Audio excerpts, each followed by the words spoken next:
no free pass, me. There he is. There he is, Lil Richard Richardson. Evan, yo, word am I there when they fight this nigga getting broke up? Word am I there? Are you gonna post this? You're trash. Devin, you trash. You're not gonna post Devin, this. He can only say the same thing. B3 Pick CV, we back again, man. Make sure y'all tap the like button, follow the channel, help the channel grow. We definitely working. We building up our team. We building up our community one day at a time. Man, I'm super thankful. We over 4,300 on TikTok. Another 520 on YouTube. So we definitely growing. And the grind don't stop. We'll be monetized on YouTube later this month. So listen, we just patient. We trust in God. And listen, lean on not on our own understanding. In all things give thanks, right? Lean not on our own understanding, and in all things give thanks. So another beautiful day, another great day to give thanks. Just over here making this. Listen, hold on. Let me do this for my brother Carrier, man. Let me do this for my brother Carrier real quick. Listen, listen. At the end of the day, if you have an opportunity to be yourself, man. You can't be nobody but you. Be yourself, right? Shout out to the Pats. Carrier, you see this? My brother Carrier come in. You see this Pats, baby.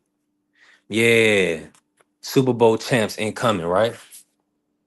And then we still getting to it. Commanders, baby. Yeah. Yeah.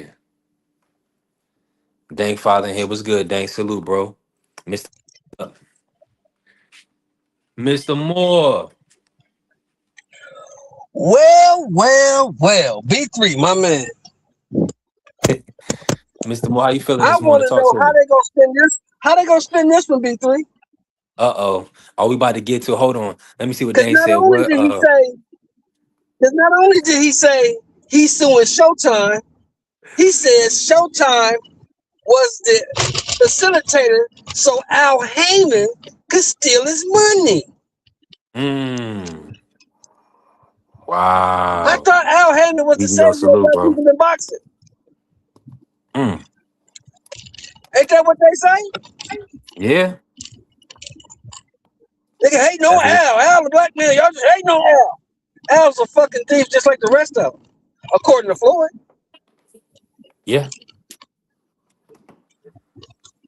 But nah, they was okay when they was offering Devin Haney a monthly stipend and, put Tank Davis on a monthly stipend. They was all right with that. Let's see if they keep that same energy now that Floyd is saying his money is missing. You know what it is? I'm gonna tell you what it is, man. People was, because Floyd was fucking with Al, and Al did the Budweiser Superfest back then. We know that, all that shit, right? But here's the thing, right? Al is not as smart as people think. People think Al's this super smart, Harvard-educated guy. Al's biggest strength, bro, is that he's always been the smartest dude in a room full of dummies.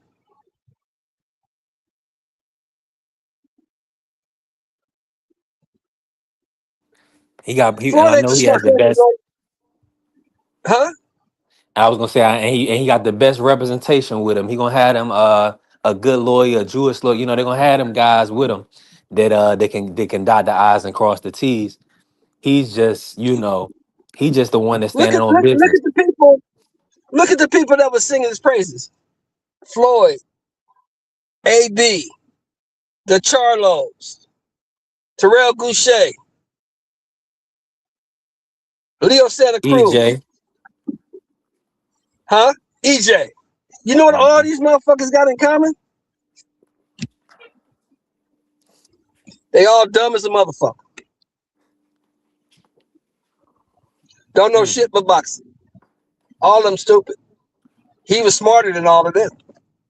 That's how he's able to steal the money. Mm. And Leo Santa Cruz named his son after Al. Mm-hmm. How much you think he beat Leo out of? Well, I'm gonna say this now. I mean, Leo was never a pay-per-view guy. I mean, maybe he did one or two, right? He did one with Tank for sure. We just got to see, Mr. Shelton, because Floyd's gripe is probably different from other fighters because he actually was putting up, getting pay-per-views and back in, and he probably didn't see all the money that Showtime and Al touched in the global market. So, like you I get saying, all that. there probably is some money that they owe to Earl and Wilder. He probably do owe these guys some money, respectfully. Well, my thing is this. This is all I'm saying, just to keep it, simple. If I steal from him, what makes you think I won't steal from you? Yeah, I'm with you on that. Free, talk to us, Free. Good morning, sir. How you feeling? I'm good. What's going on? What's up, Free? What's going on? The great Al, Free. You said what? The great Al Heyman. What about him? Al looking out for the black man. I think He did. I think I'll look out for what's his best investment. I mean, you got to understand Al Heyman is a businessman. Whatever his best investment is going to make him money, that's what he's going to look out for. He's not going to look out for somebody, for the most part, that's not bringing in any value. These guys are businessmen. They're gonna do what's best for the business. So I want to hear your opinion, Free. Why is Floyd saying that the nigga stole $340 million from him? Why is he saying that? Um, why is he saying that now? Is the question. You've been dealing with Al Heyman for about 20 years. Why are you saying Right, that now? right. Is it because Floyd is running short on money, or is it because he really believes that Al Heyman owes him money? Maybe it's a fight that he set up and he believes Al should have paid him for it, or maybe it's just something to keep his name relevant. Well, I'm gonna say this, bro. I'm looking at Floyd's schedule that he was, putting out there. He wants a rematch with Manny, exhibition with Mike. He's doing exhibitions 3-4 times a year. Nigga, active fighters ain't fighting that much. He fighting more than active fighters. Yeah, So I'm thinking maybe, just maybe, Floyd could be running a little show. he said maybe you could be what? Oh, you saying his money could be running short? Could be running a little show. Yeah, I mean when you got a mansion in just about every state that you visit, and you got roughly about 10, 15 cars at every one of those mansions. You got 24-hour security, and you buying $8 million watches. Yeah, your money's gonna eventually run short at some point. Hey, At some look, point, your money's gonna eventually run short. did you hear do you remember what the nigga said at Calistoga on his induction to the Hall of Fame? Uh-uh. He said, because of the smart investments I made throughout my career, I'm making $300 million a month off real estate. I said, Right. Floyd. I mean, you got to remember, Really, nigga? he did lose some money with that lawsuit from that manager Yeah, that with that whole gym and everything. So he lost yeah, some I money remember on that. that lawsuit. But So Free, his money 300 could be running million short. a month, Free.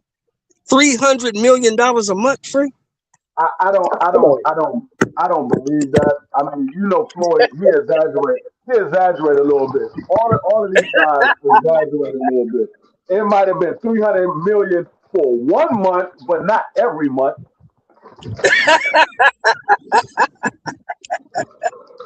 I don't unless you can show me some paperwork to back up what you saying.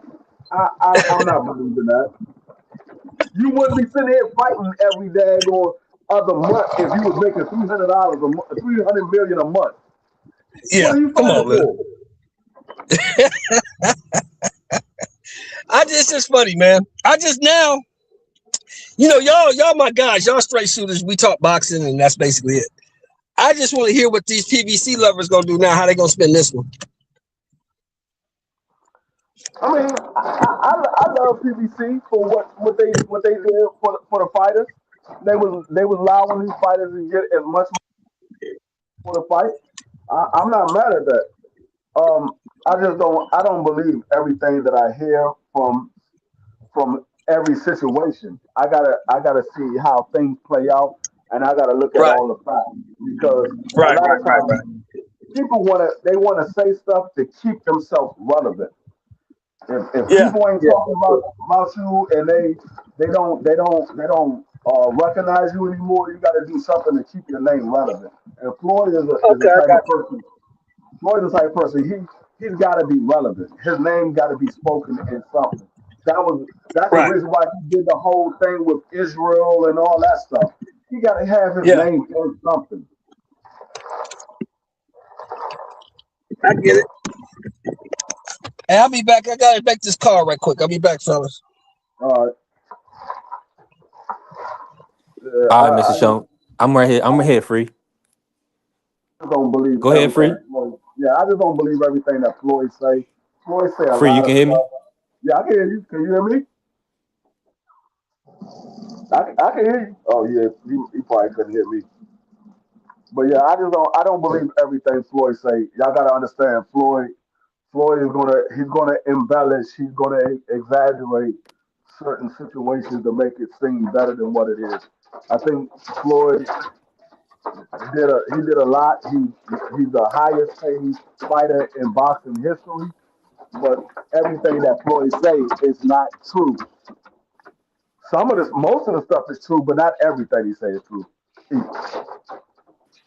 Y'all gotta Right. understand that. Y'all gotta understand that, and when y'all can realize that and see it for what it is, then you'll understand what the reason why people do what they do. I mean, that's a fact, free. Now, Yeah. let me ask you this. Let me pivot really quick because I didn't get to talk to you yesterday. Now, PBC is still working. They still working with Prime. hmm In conjunction with Prime, they are doing the Fondora versus Sturman. That match is coming up, so we'll get to see that March 28th. Right. What's your expectation for that fight card? Do you think that is going to do well? And do you believe? Are you expecting to see PBC kind of stay around and stay in business? Yeah, I think PBC is gonna stay in business. I mean, the only way they won't be in business is if they lose their fighters or they lose. I mean, because let's be honest, technically they don't need a Dead network salute. deal. They don't need a network deal technically to put on fights. You can do like pro box and put fights on YouTube. And if you want to charge people for the fight, you can put it where they will fight. The same way you do on Amazon Prime. You charge people to see the fights that you want to charge people to see. So they don't technically need a network deal because they can make money off of putting stuff on their YouTube channel that they have because they do have a YouTube channel. They do put fights on that channel.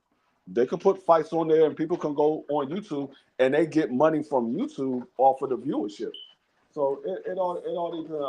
I mean, and I think if the fight is big enough and the network is invested, they will put a fight on. They can go to Netflix or Tubi or Amazon and say, Amazon, hey, we got this fight we want to put on. What would you give us to put this fight on? They can say, okay, we'll do a fight by fight basis and we'll put this fight on for this amount of money. They don't quote unquote need a network deal. But I think they will still be around as long as they got fighters. Yeah, I'm definitely with you on that. Now, let's just look at the landscape real quick while Hold on we one kind of second. talking about PBC. Okay, I got you free. Um, we do. So we have the Fondora fight coming up with Thurman. We're looking at Barrios, and of course they're fighting on the zone, but Barrios is still a PBC fighter, and of course they're getting paid to put that title up for Ryan, so that's good, right? Now they do have a Rolly Romero, a champion in Rolly Romero, who's pretty much in position to get a big fight, being the welterweight WBA champion. Now, so I just want to see like what other events, who they can shape other events around. Um, Going into the back half of the year. Now, if Fondora wins, if Barrios wins, I think that either way, if Keith Thurman wins, PBC is in a good position, a great position, because now PBC, they can put a big event at the end of the year with Keith Thurman and Arrow, Keith Thurman and Jamel. So they definitely have a quite a few good options. Oh, there go my brother Marky Dan pulling up. Okay, Um, we see I you. think I think that I think what a lot of people see, this is what I don't get with a lot of fans. If PBC is putting on pay per view, they say, "Oh, PBC they charging for everything. They must ain't got no money." But then Hmm. PBC put on a free event. They like, "Oh, PBC they ain't got no big fights. They only put on free event." Y'all don't know what y'all want. Do y'all want free? Y'all want free boxing matches, or y'all want to be in charge for the boxing matches? Which one do y'all want? I don't think that they have to put on a pay per view fight for it to be a big event.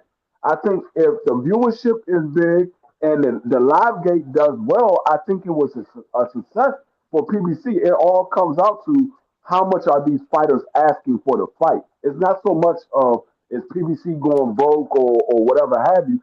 It's more so how much are these fighters are asking for the fight. Because if Yeah, they only have a certain amount for the fighters, I mean for the event, but the fighters are asking more than what they have for the event. That's the reason why we get pay per view fights because they're like, okay, we're not Blaze, salute. investing in putting in more than $5 million into this fight, but you asking for 5 million just for yourself. But we only got a budget for 5 million for this fight. So okay, you want 5 million? All right, we're gonna put it on pay per view. We're gonna give you 1.5. We're gonna give him 1.5. We're gonna pay for the venue, pay for the undercard, and we're gonna put it on pay per view. You get the rest of the money on the back end. One If the thousand fight does percent. well, then they get their money on the back end. If the fight don't do well, they get 1.5. That's it. And the only thing reason why I was mentioning it like that, free, is just because Premier Boxing Champions, I've always known them. They typically have championship level fights. Whether we see certain guys as pay per view or whatever, they will go. They're always gonna have three or four good fights on every card, and so we just got to see how everything kind of shapes out I with mean, the you available got fighters. let's say Mario Barrios wins his fight. He stays the Yeah. champion at 147. Let's say Hmm. Rolly Romero wins his fight. He stays a champion at 147. Antoine wins his fight. He Yep. stays a champion at 140. Hmm. Frendor, he wins his fight. He's a champ. Or if Keith Thurman wins the fight, he's a champion. So It's they four. still got championship fights. It's Yeah. just they can start to showcase guys like Antoine, guys like Rolly, guys like Mario Barty. They can start to showcase these guys and put them out there more often for the people to see them so they can become the bigger names in boxing because right now people are still living off the names of Jamel and Earl and Bud and Tank Davis. They still living off those names. Well, those guys are starting to fade out. We need some new names in the sport of boxing. Start promoting these other guys so you can have new names that you can start promoting for big fights. I'm in full agreement with you. Shoot, salute to everybody in. Y'all tap the like button, follow us, help the channel grow. Bless the cash app if you have it. Marky, talk to me, bro. Let's get an audio check. How you feeling? Salute, salute, salutes. Salutes to Frilio and salutes to B3 Picks. Smash the like button. Now break this down, Marky. Everything you've heard from the Floyd Mayweather lawsuit. What's your take on it? And then we'll go from there. Floyd got a lawsuit. I haven't heard anything about that. Oh yeah, Floyd Mayweather. He has a lawsuit against Showtime, saying that they do owe him a sum of money, wages or earnings that he didn't receive. So I think Oh, that, it's with Well, Showtime. yeah. yeah, it's not he's not suing Al Heyman directly. No, he's suing Oh, so Showtime and Well, Steven Espinoza. okay, well, so Floyd at the time back in the day when he left HBO, he had the largest contract in sports history at the time. That $300 million deal for what I think it was what 6 fights or something, or maybe a little bit more than that.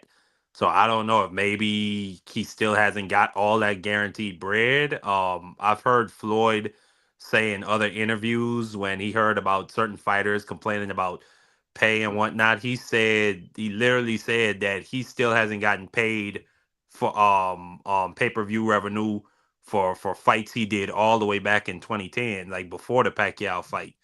So I don't know if maybe his patience has run out. Al Heyman no longer has a relationship with PBC. So yeah, I mean we're gonna see how that goes. I this is the first time I'm hearing about it though. Hold on, you can't. You said Al Heyman has no longer has a relationship with PBC. Excuse me, Showtime. So I meant Okay, Showtime. Showtime. Right. Okay. Yeah. Okay. Yeah. So he's separated from Showtime. So now they suing Showtime. Understandable. yeah, so Um. Yeah, and looking at it, just the headlines, it says it's a $340 million lawsuit, which is, I believe, about what that historic deal was at the time when he left HBO. So I don't know if it has to do with that, but we'll see. I mean, it could be because Floyd was one of those type of fighters that did get the numbers from what his fight did. Because he was a promoter as well as a fighter, so he was able to see what the numbers was. He had that access to be able to see the numbers. So maybe it is a fight that they didn't give him all of the pay per view number, or maybe it's multiple Wow. fights and they didn't give him all of the pay per view So pay. free. So free, according to Sports Illustrated, the article I'm reading right now, it says, according to the complaint, Mayweather alleges that Al Heyman orchestrated a complex financial fraud scheme to defraud him of his funds that he was owed. So it's not just Espinoza; he threw Al Heyman in the pot too. You say Al Heyman orchestrated the what? It says that Floyd is alleging in his complaint that Al Heyman orchestrated a quote complex financial fraud scheme to defraud him of his funds he was owed. He also alleges that Espinoza still owes him close to $20 million from his welterweight championship fight against Andre Berto. But from that, it sounds like he's putting most of it on Al Heyman. Let me see if I can find a PDF of the actual complaint. But my thing is, how long ago were you talking about, and why you're suing now? Why you waited till now to sue? That's why I said he must be short on money because the last time that Floyd fought was what the what 2015 2016. Well, they Yeah, said I that got the Andre at Berto least fight according to on what the people have been screen. saying, That's at word. least go ahead. Finish up, Mark. You got it. No, I was just gonna say, at least from what I heard, he was getting paid like 20-30 million dollars for those exhibitions he was doing in But that Saudi. that wasn't that So wasn't that wasn't Showtime though. no. But I'm just Correct. talking about Floyd's current financial situation just to add to your point of why he might be suing. But like that don't even make sense to me because if you're getting paid that type of money. But then again, we just seen It Floyd on makes a perfect stage a sense. couple. We just seen Floyd on a stage a couple months ago, prostrating himself for the people from the land of Zion. So I wouldn't be surprised if he had money problems. I mean, he got a whole room. Like, literally, I remember they were doing a tour of Floyd Mayweather's house. This man literally just has entire boxes, chests full of golden and diamond watches that he don't ever wear. It literally looked like one Yeah, of them but pirate see, movies where they got the booty. You know what I'm but saying? The chest of my whole treasure. thing is If you suing about something when you was fighting, when you was an active fighter, you haven't fought in like 10 years. Why are you suing now? Is I'm like, why are you The suing only thing now? that makes sense is this, free. The only thing that makes sense is this. He wants to he they well, Showtime boxing is out of it. They're out of the sport. So I don't think they have any contractual rights to the next Floyd Mayweather boxing match. But he hasn't had a sanctioned fight. So that's what my line of thinking was going free is maybe he still owes Showtime a fight and he needed to get out of it or whatever the case may be. But with them not doing promoting or putting on boxing events, they did not sign a new agreement with Al Heyman.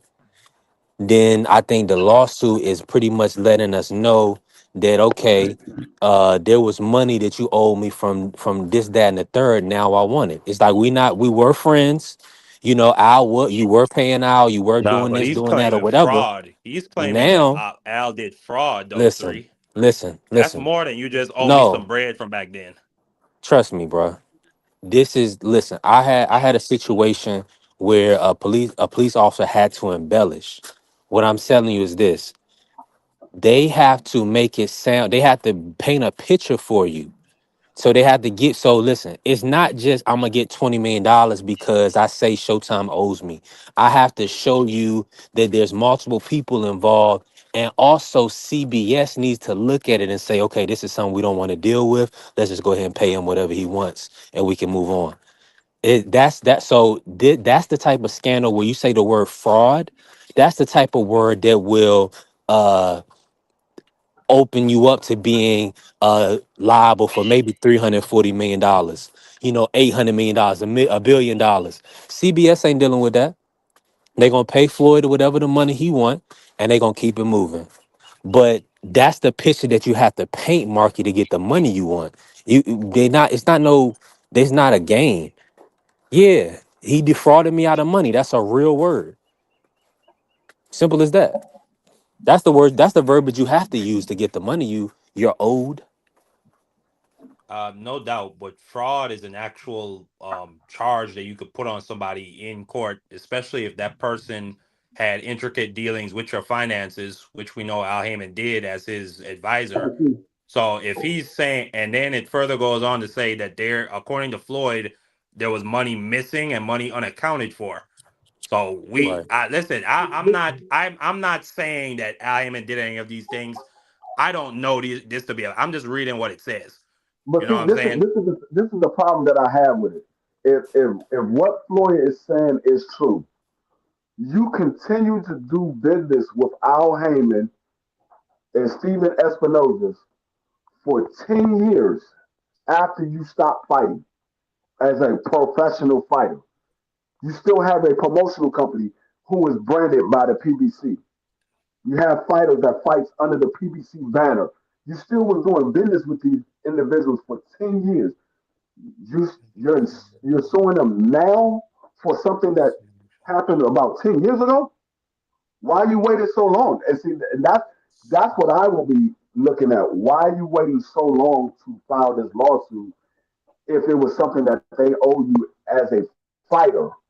You're not an active fighter. You haven't been an active fighter for 10 years, going on 11 years. So that's what I don't understand. Well, it's saying that when Floyd teamed up with new managers, that's when they realized. That's when they found all. At least according to him, allegedly, that's when they found all the missing funds that were unaccounted for. That's what he's claiming. Now we're gonna see how that It goes. sound like a witch hunt. It could be. It could be. I mean, like I said, I'm not saying that they Yeah, don't you have. own I the just want to money. say this. Go ahead, free. My bad. No, I was gonna say I'm not saying that they don't own the money. I just want to know why you waiting to now. Now, if it's something that y'all just discovered, then all that'll come out in court. It just seems funny. So I something think, and listen, interesting. and Dank, and the last piece. Oh, go ahead. You could say that, Mark, but I'm just going. Let me put this out here. Let's keep it all the way 1,000. if we peoples, right, Mark, at the end of the day, it's business. It's not personal. It's business with with CBS, with Viacom, these corporate entities, right? It's business with them. So the business dictates that if there's money to be come off the table, for one, CBS Viacom, they're gonna pay it. And you're gonna receive it if you have a legitimate claim. Now look, we have the claim, we have the lawsuit, and you broke it down in a sense that at the end of the day, there had to be misdealings on the back end.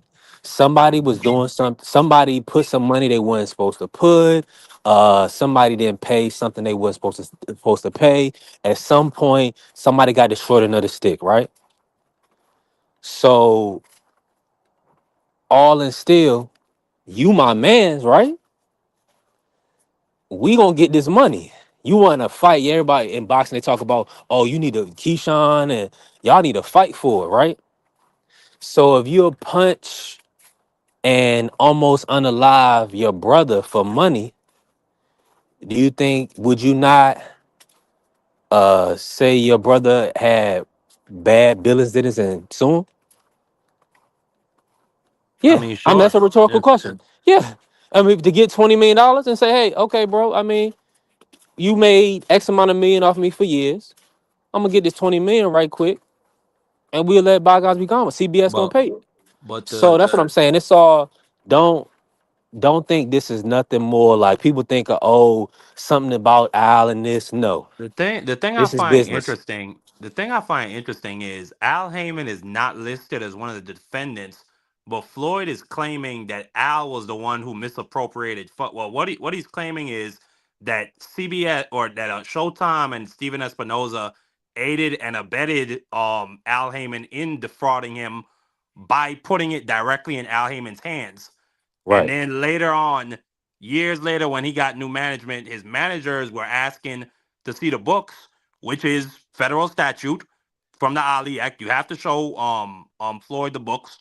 And then Showtime is saying that they either don't have it right now, or one of the quotes that this TMZ article has is Showtime said that the books were lost in a flood. So we gonna see what happens, bro. Like, you gotta be able to have documentation when it comes to this money. Yeah. It can't just be, oh, we don't know, or oh, we can't account for it. You got to account for it. But the thing I find interesting is he's not suing Al Heyman for any damages, despite the fact he's literally claiming that it was Al who did all these, that it was Al who misappropriated the funds. Shout out to my brother Kerry. I just deleted your message. I know what you was talking about now. You was talking about the mug and the hat. You seen that. Shout out to my brother Kerry, man. Always supporting, hitting the cash out, blessing the show, man. It says We in the appreciate you, suit, family. It said in the suit, Mayweather references several of his biggest fights, including against Manny Pacquiao and McGregor, alleging Showtime and Espinosa effectively delivered money owed to Floyd directly into Heyman's hands by sending the money to accounts essentially controlled by Heyman. Years later, after the undefeated boxer switched managers and his new team asked to see Showtime's books, which Floyd claims the networks told him were lost in a flood or weren't accessible. Mayweather is suing Showtime and Espinosa for aiding and abetting breach of fiduciary duty, civil conspiracy to commit fraud, conversion, and unjust enrichment. So, I mean, we're going to see what happens, but it seems when reached for comment, Mayweather's attorney, Bob Samini, predicted victory, saying Floyd is one of the big. Yeah, I mean, you get the jet. You get the deal. Um, I mean, I don't see them going to court. I would hope that they would just I mean, CBS got a lot of bread. CBS been paying out people. They just paid out Trump. I think they just paid out I can't remember who the other boy was, but he had a show on there for years. I think it was called 24 Hours. He said he didn't get some of his funds. They paid him out, but $340 million. I mean, hopefully they could find a little milk. I mean, I don't care. It's not my money, but it's just an interesting topic. covering in boxing.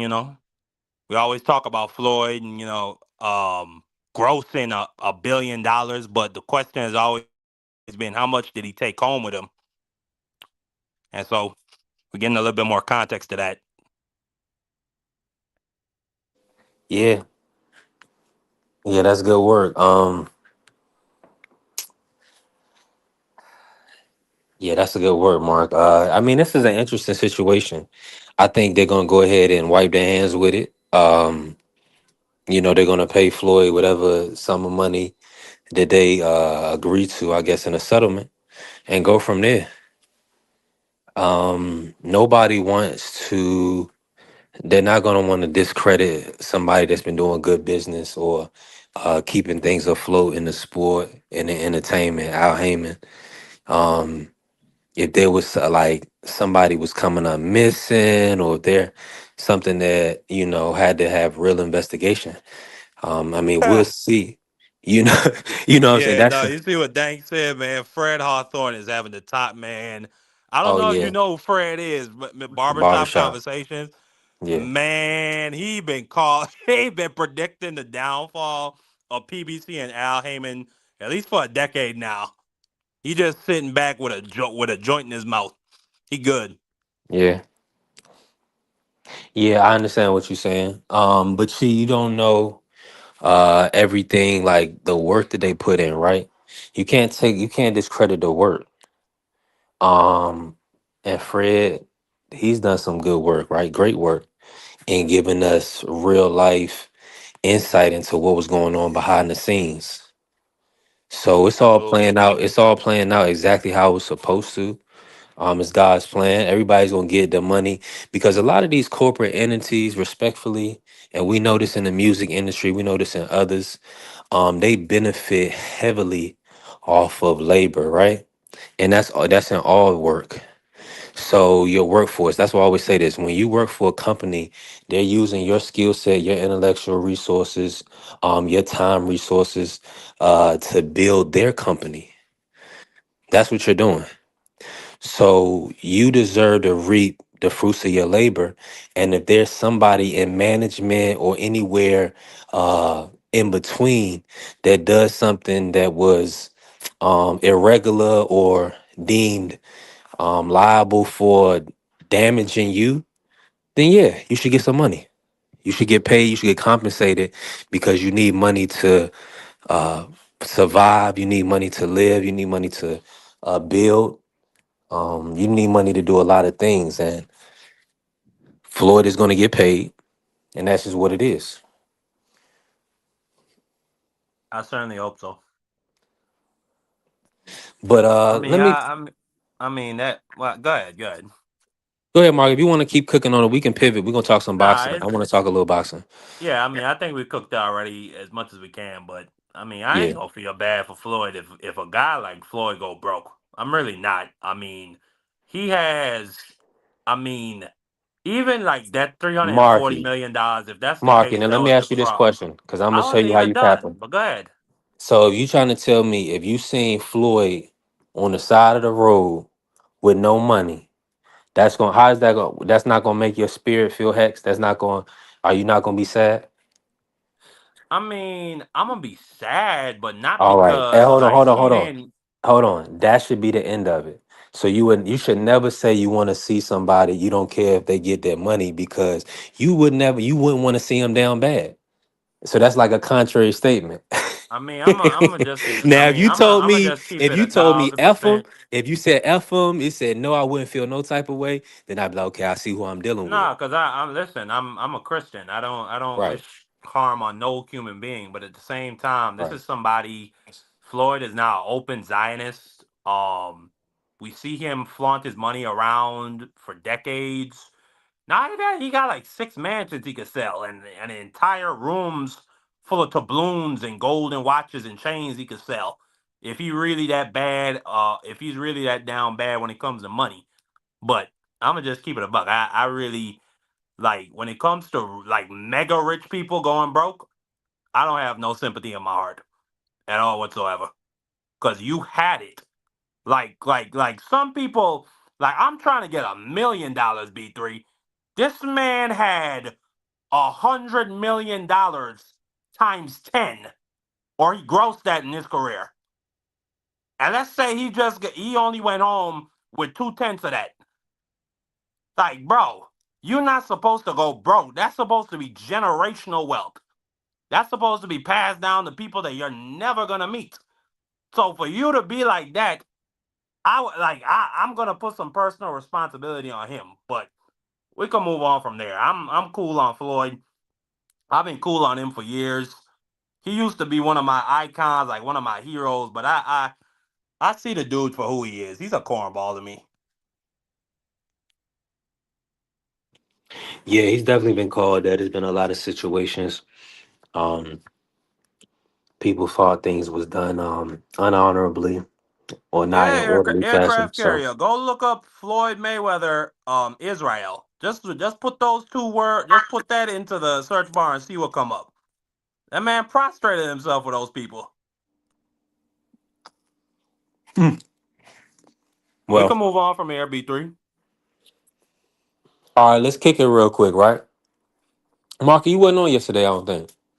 And if you No, was on yeah, you wasn't. Okay, good. I remember. I think I'm gonna be Let's going live tomorrow. nice. Okay, good. Tomorrow's Thursday, so you should. Um, let's kick it off. 154. I gotta ask you real quick. We had a phenomenal weekend. Well, just give you a rundown, Mark. Talk about T.O. Shakur. Let's start there because you ain't even go yesterday. What was your thoughts on T.O. Shakur? Talk to me. It happened exactly as I said it would. Score 11 won them. I mean, it just was rinse, wash, repeat. Every time T.O. would stand out there at mid to long range, and he was getting peppered by Shakur's jab. When he stepped in, Shakur would counter with a left uppercut or a left hook. I mean, it was just an easy fight. Like rinse, wash, repeat. And then like I knew Tio was gonna lose because people kept saying Tio need to get close, he need to make it dirty. That's not Tio's style. Like that's a Williams Zepeda style. And we saw how Shakur deals with a Williams Zepeda type of style. He cooked them. You know what I'm saying? So like I expected what was gonna happen this past weekend. I seen T.O. against Sandor Martin. Like you could make an argument that was an even worse beating, at least to me, because T.O. got dropped twice. One of them was unofficial, and I thought he maybe won 2 rounds in that fight against Sandor Martin. So I wasn't surprised that he struggled that much with a style like Shakur's. I wasn't surprised at all whatsoever. And shout out to Shakur, man.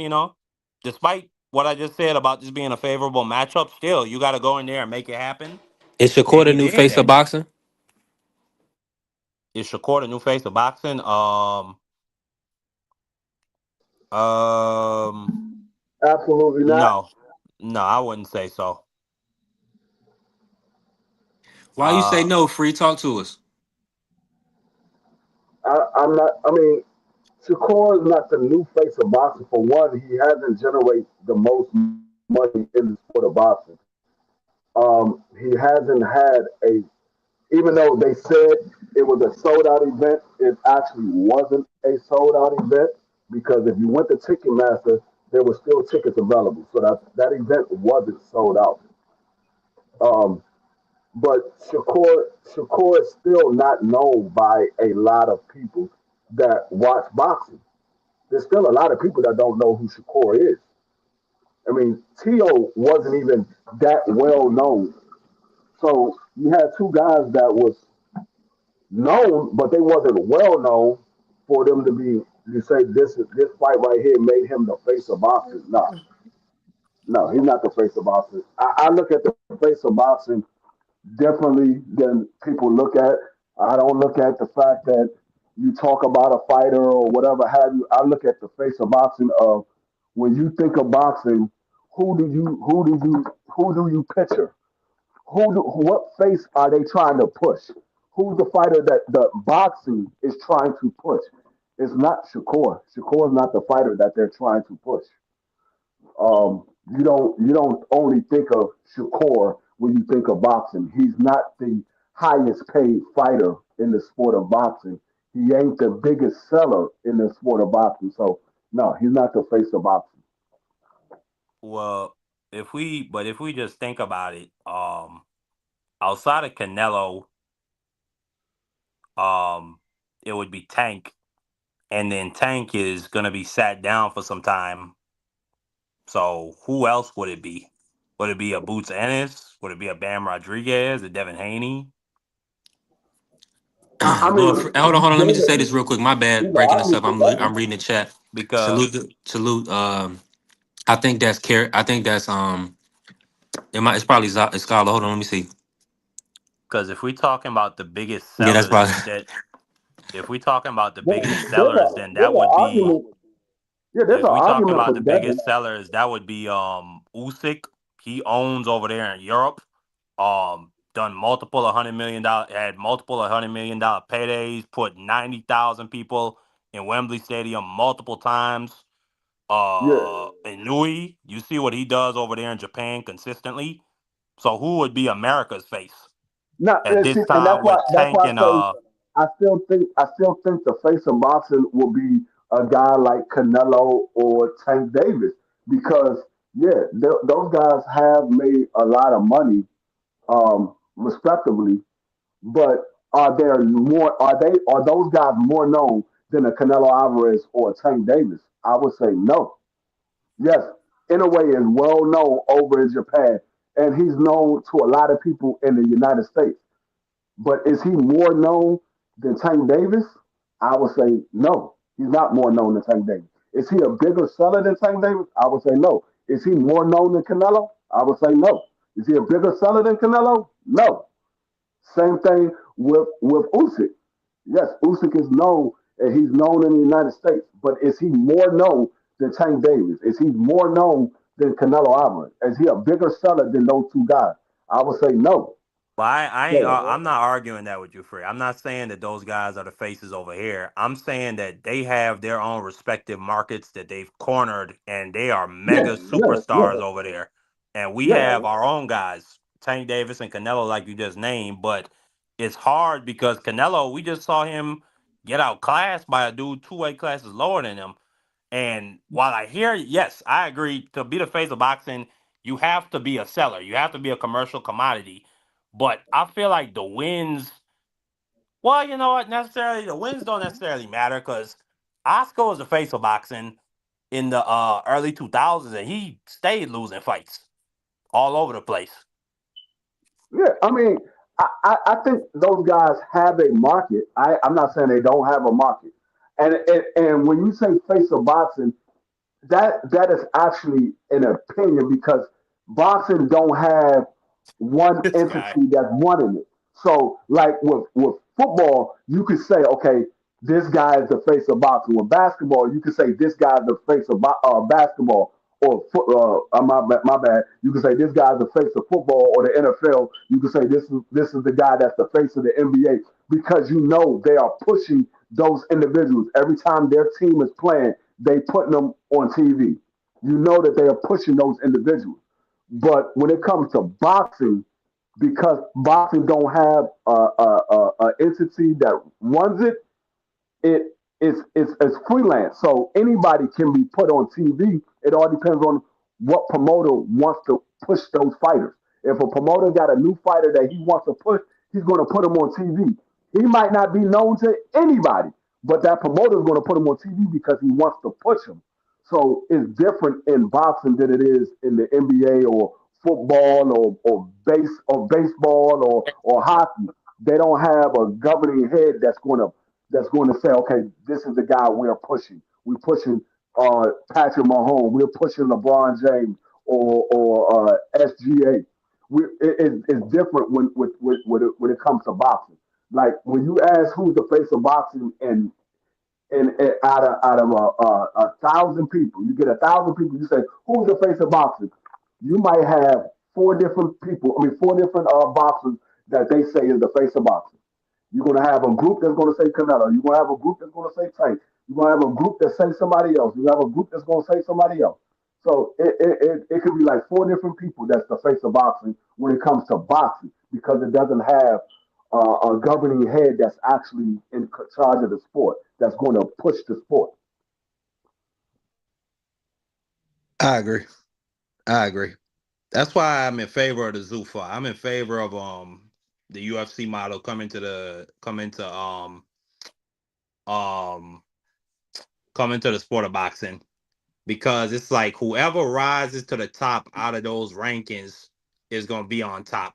And if they establish themselves, they're gonna be the clear face. Like because when you're the UFC champ, you're not fighting unranked people. You're not even fighting the 15th ranked guy. You fighting top 5, top 3 ranked guys every single time you got to defend your belt.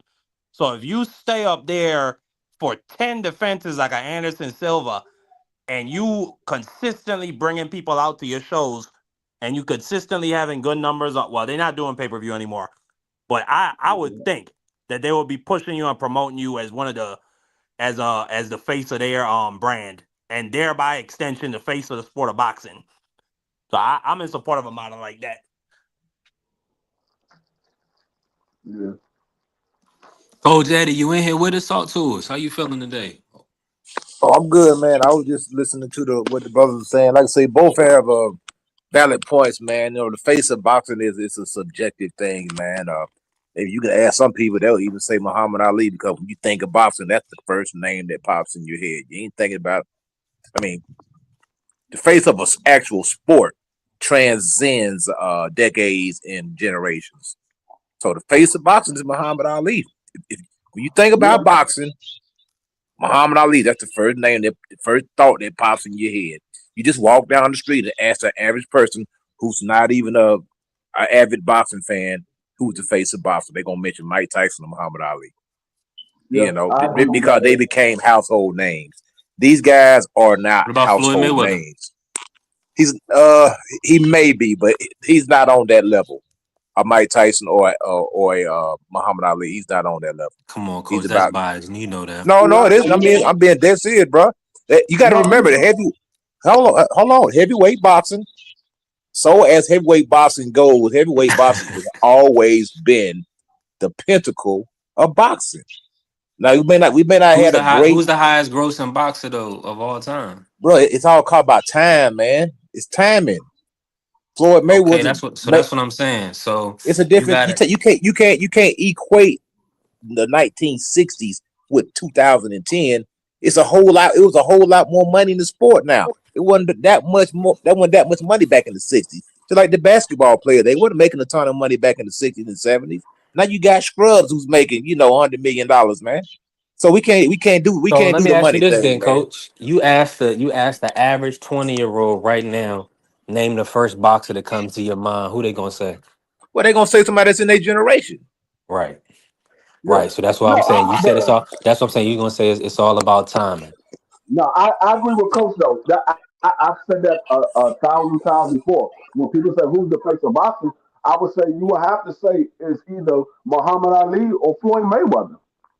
If that's the first name that come to your head when you say boxing, that is the face of boxing to you. I've always said that.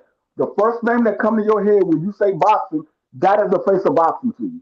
Just the same thing. The first name that come to your head when you say basketball, that is the Michael face of Jordan. boxing.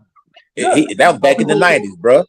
That's back in the some people 90s. say Michael Jordan. Some people say LeBron James. Some people might even say Steph Curry because that's a person that they idolize. So in their mind, that's the face to them.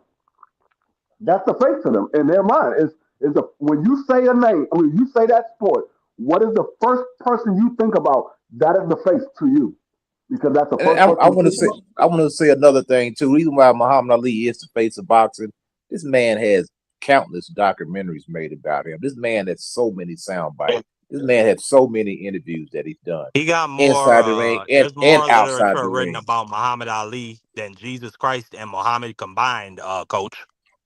Yeah, what I'm saying. So the man that's the freaking face of the sport. It is what it is. Not necessarily there's no shade to these other guys. The man carried the sport. The man had charisma. Look how much attention he garnered back in the 60s, man. People they were following this dude around, man. Did you see the scene when he went to Africa? He had hundreds of thousands of Ali, Africans following him Boomaye, around, man. Ali, What are we talking about Boomaye. here? This dude moving through the city with love, man. You know what I'm saying? This That's man what I said. transcended It the don't sport of even boxing, man, to a pinnacle it that no one don't, will ever reach. that's why when people have this a argument, thriller in it, Manila. all of this stuff is your opinion. Is based off of what you believe. It's not a actual person that they say this is the face of boxing. There's nobody that they say this is the face. It's a person that you believe is the face of boxing. Everybody has it's the same thing like pound for pound. People believe this is the number one guy in all of boxing. But he ain't fight everybody in boxing. This is just who they believe. They believe he's the best guy in boxing. They believe he can beat everybody. Yeah, But he's because not. everybody's criteria is different. There's no set criteria. I mean, you can argue say Jake Paul's the face of boxing. You know, if you just want to go off whatever criteria that you set to determine what the face of boxing Some is. people will If you say that. Some if people your will say that. criteria is popularity, if your criteria is in the ring accomplishments, if your criteria is money generated at the gate, is your criteria is pay per view buys. You see what I'm saying? So it's whatever criteria that you choose to set to deem who you say the face of boxing is. Like I say, it's subjective. You know what I'm saying? Yeah, yeah. It's all based off of opinion. That whatever you believe. I'm not saying you wrong or you right. Whatever you believe is what you believe. There's nobody to say, oh, you wrong. He's not the face of boxing. How you gonna tell that man he ain't the face of boxing to him? That's who the face of boxing is to him. Then we Yeah, ain't saying because that's the face of Jake boxing Paul to thinks he's the you. face of boxing. He really does thinks he's the face of boxing based Yeah. on the criteria that he And set for himself. he got a lot of fans that agree with him. And you can't say that those fans are wrong because to them, he is the face of boxing. To them. Now you might not agree with it, but like I said, that's their opinion. Some people think Tank Davis is the face of boxing. That's your opinion. Some people think Canelo is. Your opinion. Like Marky said, you can have an argument for Monster anyway. You can have an argument for Usyk. To some people, those guys are the face of boxing to them. I mean, some people may think it's Terrence Crawford based off his accomplishments. Mm-hmm. You know, so it's Yeah. all kind of different criteria set for the face of boxing. That's why I don't get all bent out of shape when a person, oh, this guy is the face of boxing, or this guy. They say Devin Haney. Hey, to you, Devin Haney is the face of boxing. I can't argue with you. Whatever you see as the face of boxing is what you see as the face of boxing. I'm not gonna argue with you. People want to argue people up and down. Oh no, that's not the face of boxing because of this, and that. Oh, who said that that was the criteria? That's what you said as the criteria. There's no such criteria for the face of boxing. It just so happened that the people that we consider the face of boxing checks out all those boxes, but that's not an actual criteria. You can't tell me where you can find the criteria for face of boxing because there is none. Nah, that's facts. You know, like I say, some people do transcend the sport. Some boxers do bring an element of excitement to the sport. Some boxers bring showmanship to the sport. So it's really like you say, it's hard to say because each boxer brings an element to the sport that everybody can appreciate. Like some people appreciate the sweet science, the connoisseurs of boxing may appreciate a guy like Shakur Stevenson or Devin Haney. You can appreciate the skill that they displayed, the ring Mhm. savvy, the intelligence. Some people just want to see a knockdown, drag out fight. So they'll appreciate somebody like Arturo Gatti and Mickey Ward because they just looking for some savagery. Some people Yeah, appreciate knockouts. They like Tank Davis, Mike Tyson. Some guys appreciate and Deontay Wilder. Some people appreciate the heavyweights. See the big guys getting there and knock each other out. So it's something for everybody in boxing. You know what I'm saying? For every connoisseur, it's something for everybody. And like I say, you can't really knock anybody for what they prefer. Like every person on this panel has a type of fighter that they prefer to watch. You know what I mean? Whether it's a knockout artist, some guy like knockout artists, like Deontay Wilder. like him or not, he did bring a lot of excitement to the game, man. And I'm glad I watched the press conference today, so I'm glad to see him get back in the mix. Him and Derek Chisora, I think that's going to be an interesting and an entertaining fight because both guys, are a little bit past their prime, and both guys are going to come up for the knockouts. So it's gonna be a fun fight to watch, man. Sometimes you get the fun fights at the end of the guy's career because they really ain't got a whole lot to lose and everything in the game, so they just go out there trying to get it on, trying to entertain the fans, man. And this is what we gonna get, man. Like I'm glad to see Deontay Wilder back. I was a Deontay Wilder fan, man. I mean, he brought a lot of excitement to the heavyweight division, man. If you really want to keep it 100, I mean, even with Al Haymon, in the PBC, he kept them going for a long time, man, because he was the flagship for a minute, man. Deontay Wilder, man, he was knocking guys out, man, generating a lot of excitement around the sport, boxing, man. A guy like Adrian Bronner, he represented a certain demographic that of the boxing fans that like guys like AB. You never know what AB was gonna say. James Toney was another guy, that brought an element to the game.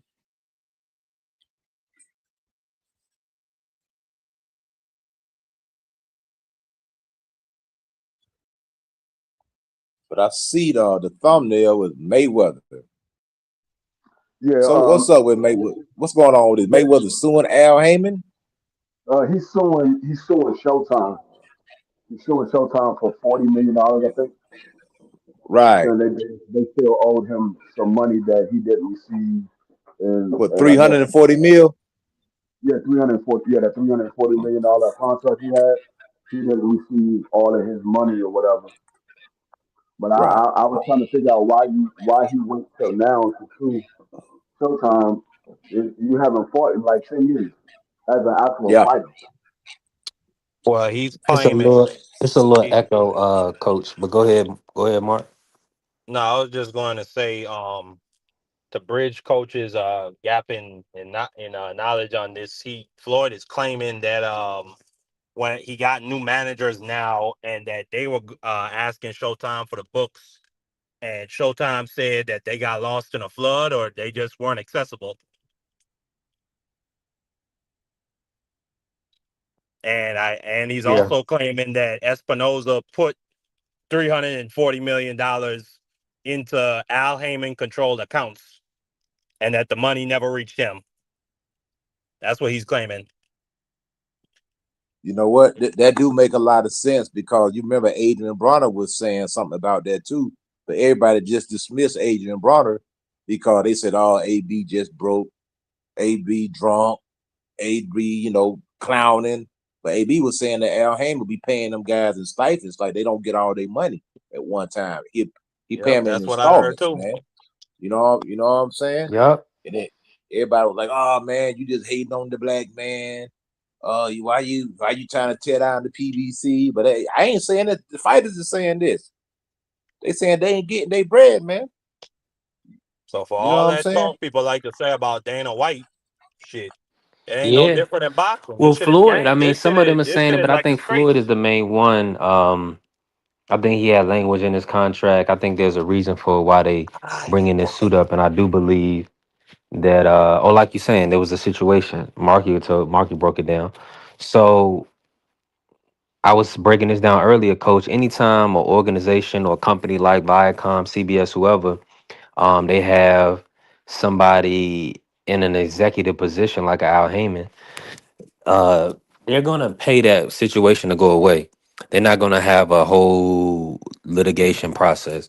So this is just business. This will be over probably before you even know it. And then people they're gonna keep it moving because Showtime is not dealing with uh, Al Heyman, and Showtime is part of ways.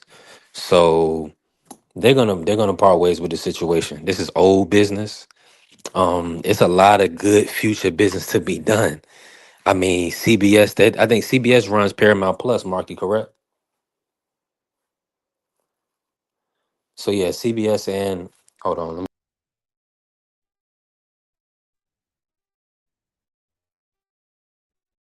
See, I heard that Al Haymon, got a lot of money from this hedge fund group called what Waddell and Reed or something like that, and he supposedly owed them a bunch of money.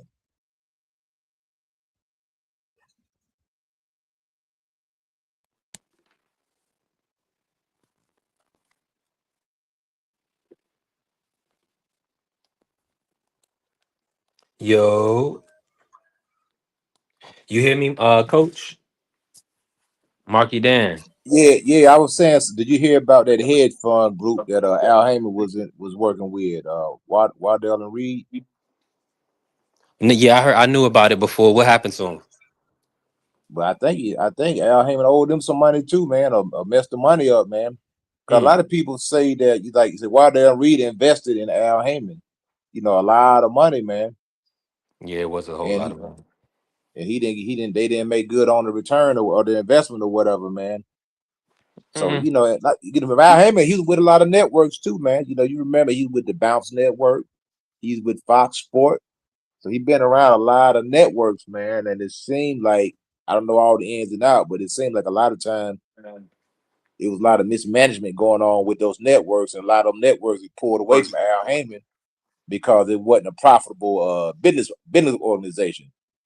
You know what I'm saying? So he was taking the people money and investing in, and they weren't getting no returns back. So he just kept moving from network to network. He's good at getting investors because he was a concert promoter back in the day. He was a promoted a lot of the big names. Budweiser Superfest, or Michael Jackson, Beyonce. The list goes on. So he knows how to promote things. Now with Al Heyman being, I heard he was unhealthy, having some health issues. So like I said, I think this is just like you said, Floyd just asking for $340 million, hoping to get a settlement. You know what I'm saying? Yeah, Maybe that's all they gonna do. he may settle for 50 mil or something like that. You know what I'm saying? Man, that bro, 50 million here, put that in his pocket and keep it moving. You know what I'm saying? But you know what? I Or he mean, might that have to, is or he might have some bills to pay, but it is what it is, right? But Marky, check your audio real quick, Mark. Can you hear me? Yeah, I can't hear Marky. You yeah, can't check. hear me? Yeah, we got you. We hear you, brother. All right, let me read. Yeah, I don't know. But we gonna see. I don't think nobody ever wants to go to trial in a civil situation, or I should say no attorneys ever. Well, no, the attorneys do want to go to trial so they could charge up for hours, but I don't think anybody ever wants to go to trial or have to go through all of that. That stuff takes years, especially when you're talking about this amount of money that Floyd is asking for. I don't think Floyd wants to sit down and do an 8-hour deposition under oath. I mean, I don't think Espinoza or any of the executives over there want to do it. So I would foresee a settlement. They're gonna come to something. I don't think it's gonna be $300 million. Might be a little bit less than 100 million. We just seen Trump was suing CBS for a bill, like I think $20 billion, and they settled on 16 million. So I think something is probably going to get reached. But Floyd, the one claim in there I found interesting, Coach, was the thing about Showtime not being able to produce records. If that's the case, he might got them right there, because that's federal statute that they supposed to be able to show Floyd or show any athlete the records of what they brought in from certain events. So if they can't produce that, that alone might be a charge of fraud. So I think Yeah. Showtime, they're gonna be rushing to. Yeah, I think they're gonna want to settle. Not only that, but Al Heyman got all these accusations, against him already, man. With the smoke, there's fire. Like they said, he lost like a $500 million from an investment firm, Waddell and Reed. He like lost Yeah, I four hundred heard that million too. dollars. I heard that too. You know what I'm saying? So it's like, doesn't even have any money. That's why he's not suing Al Heyman, because Al Heyman don't have any money. He's suing Showtime because Showtime I got the really money. question PBC's financial situation when we look at what's happening right now on Prime. Because what it looked like to me is Prime is just giving them a straight distribution deal. They're not doing the regular full network partnership where they invest in the PBC. It looks like they're just giving them a platform that they could put their fights on, and then Al and PBC and them are taking all the risk and then putting it on the fans to pay for it through $79 pay-per-views. But the problem they got now is, bro, like they can't even. It look like they can't even afford to do multiple cards a month. They do 8 dates a year at best. You know what I'm saying? And that's Yeah. detrimental if you want to be over there on Prime, because Prime is set up for these different streaming services to be able to put out there, at $8.99, $13.99. The NBA League Pass on there is like $20.99 a month.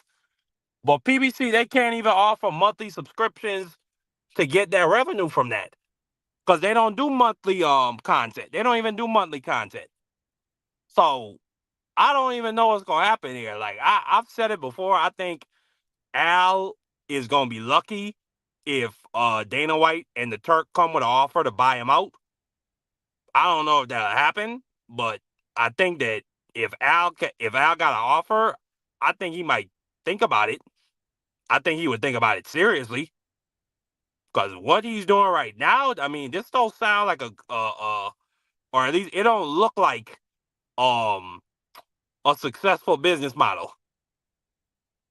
Because I mean, Free said it earlier, or at least Free said earlier that the reason why we don't have so many dates is because the fighters are asking for too much money.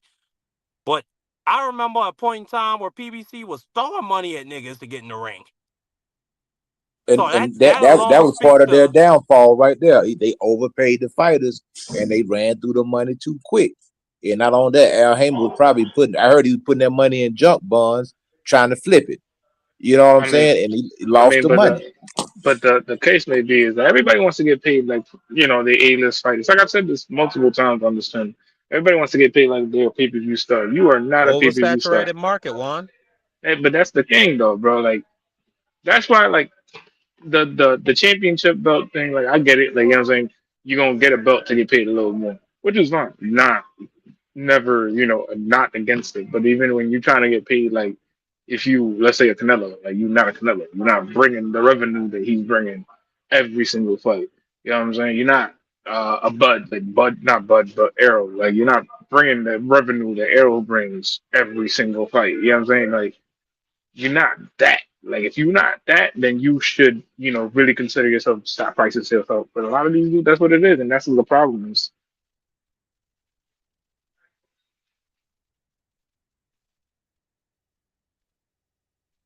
But the thing is, Juan, I mean, people killed Dana White for years for paying Because his fighters in reality what they were worth.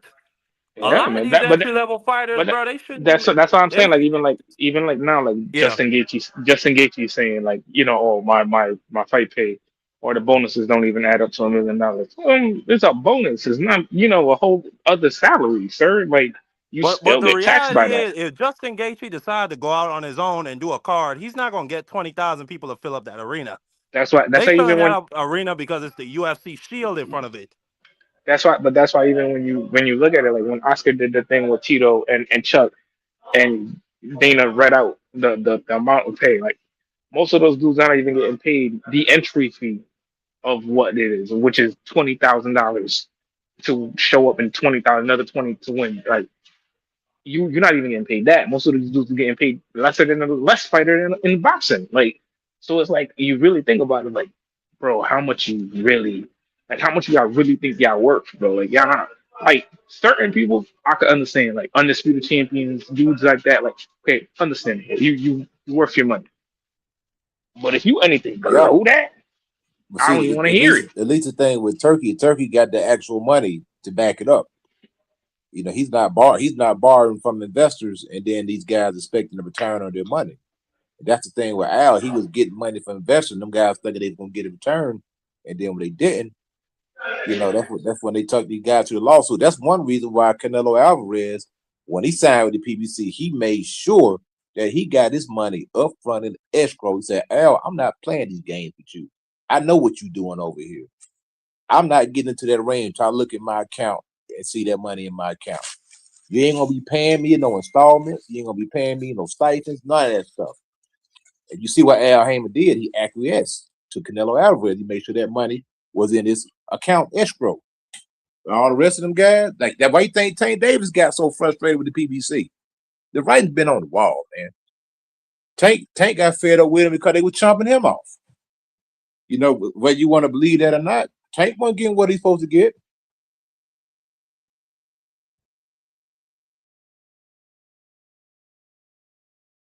I mean, when we talk about it, bro, a lot of these dudes are not like Tank is, Tank obsession of Tank, but like dudes like Caleb Plant, like dudes like fucking what's the other dude's name there? Fucking what's his name? I forget his name all the time. Jesus Christ. That they were trying to make into something. PVC. I forgot his name, but they were trying to make some kid dig. It was just like you guys not even worth me paying pay-per-view price for any of this. Like, you know what I'm saying? Like, you're not even putting enough decent card together. You can't keep a decent card together with, a la the example Pitbull Cruz card and the Pitbull School cards and the Roach card. Like, it's just like, bro, like you can't even keep a decent card together half the time because most of these fighters either popping dirty or they price themselves out or something happens that avoids them from getting in the damn ring.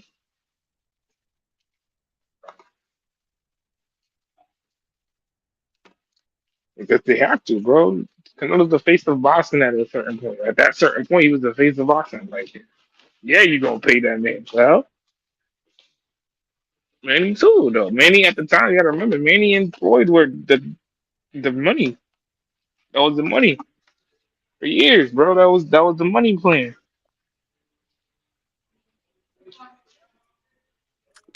Yep. You know what I'm saying? That whole thing started downfalling when basically when Floyd retired. Once Floyd retired, it was like, all right, bro, what could y'all do on your own without Floyd? And it just goes to show like nothing. You know what I'm saying? Like you have Benavides or have Benavides, you can't put fights together for him. You had fucking Tank, you still can't put no fights together for him. Them actual decent good fights. Like, come on now. I agree. I agree. And I think the other thing, I mean, after Floyd left, we had the Sides of the Streets era. I think that completely put a knife into the stomach of this version of boxing. Um, and I'm happy we're gonna be having the UBO version coming very soon. Hold Very on, hold on, happy. hold on, my bro. Don, first of all, bro, you name me the last actual good fucking card from PBC. Go ahead. I'm gonna wait for you. Go ahead. Do your thing, big dog, and I'm gonna show you why. I mean that Pitbull Cruz Lamont Roach card they had set up, where And they they had Jenna and Beck versus Lara.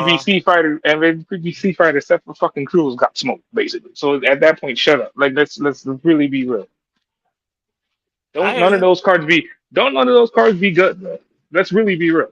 No, none of those cards be good. Most of y'all streamed them shit. I wouldn't pay a fucking dollar for none of that shit. Yeah, I ain't paying $70, $80 for that shit. I ain't gonna lie to Come you. on now, let's be real. Not even for my mama, Man, nigga. Last can y'all hear PBC me? card I think I paid for it. I think it was Errol Spence. Let's really be real. Mm. Man, Nobody watching no damn PBC, bro. Shut up, man. Ain't nobody watching no damn PBC. Dondrick, pull up, man. Think this is aimed at you, man. I missed I missed some of it. Can y'all hear me? Yeah, I can hear you. I What mean, they about don't put Juan? out enough content for us to even watch or care about. I mean, 8 cards a year? This point. 8 cards a year, and you charge us $80 for all of them shits? Meanwhile, we got Zuffa. I mean, they giving us good cards and it's for free? Okay. Half a million diamonds in one live. Like what? You have your screenshot for today. You're gonna send it to me. Let's go, Shatara. Ever been in A1? I'm in A1 league right now. I'm gonna drop today, but I don't care because I'm doing a 2 hour live. Because okay, just tomorrow I'll be back to going. But I don't even care about the league thing. Big drops. I'm all on a different platform that doesn't worry about leagues or focus on the any of the leagues. It doesn't focus on any of that, so I'm not even worried about it. But I'm saying, guys, you need, yeah, start going live. Going live could do so much for you. You just don't even know it. You're like, what the heck? That's the proof you needed. How many of you guys saw that and you're like, that's motivation right there for you? Let me know in the chat. How many of you guys just looked at what I just showed you Why? and you're What like, is that's this, motivation B3? right there? What is this, B3? My bad. Did that sound crazy coming through? No, no, it was clear, but what is that? Is that Ryan Oh. Garcia? What is he telling us? What's the context? You just started playing that clip out of nowhere. Nah, Kerry. It's not even He that, messing G. with. It's the Nah, it's cap just low key Isaac on for a certain TikTok. promotion half the time. That's like what gets me mad. Yeah, Juan yeah. Claudio can't hear me. Juan, you hear me, bro? Yeah, G, I hear you. Oh, what's good, family? Good to see You you, good, man. me? Listen, let's get into it. My bad for letting that come through. Listen, I'm trying to multitask. I was responding to a lot of people. When you are one person, pretty much entity in business, you got to do all of the response. And like, I need like Clarissa has a team where, you know, what I'm saying that handles her Instagram and messaging and stuff like that. Like, you need that. You know, when you get to, it's a lot of work. Because the money is in the people. With the, you know, the people are the resources. So you got to tap in with the people to get that resources. So a lot of times to get these tickets sold and stuff like that, you have to have marketing teams that can kind of touch the people, let them know, hey, I need you to buy these tickets. I need you to do this, do that. Bro, Um, it's not even that, G. But you gotta we gotta understand, bro. Most of these fighters now in today, and especially in PBC, most of these fighters that they promoting, except for maybe even Sebastian. Let's really be real. Let's name some of those rosters, and let's name the ages for these rosters. Pandora, okay. what? He's 25, 26. Okay, young fighter. Mel, they're in his 30s. Maul in his 30s. Clint, I think he's in his 30s. Adam is in his 30s. He might Earthling be Lara. 40 in his 40s. To really be real, bro. Ain't nobody Pacquiao, paying 40s. Ain't nobody paying for none of these bullshit. But come on, let's really be real, bro.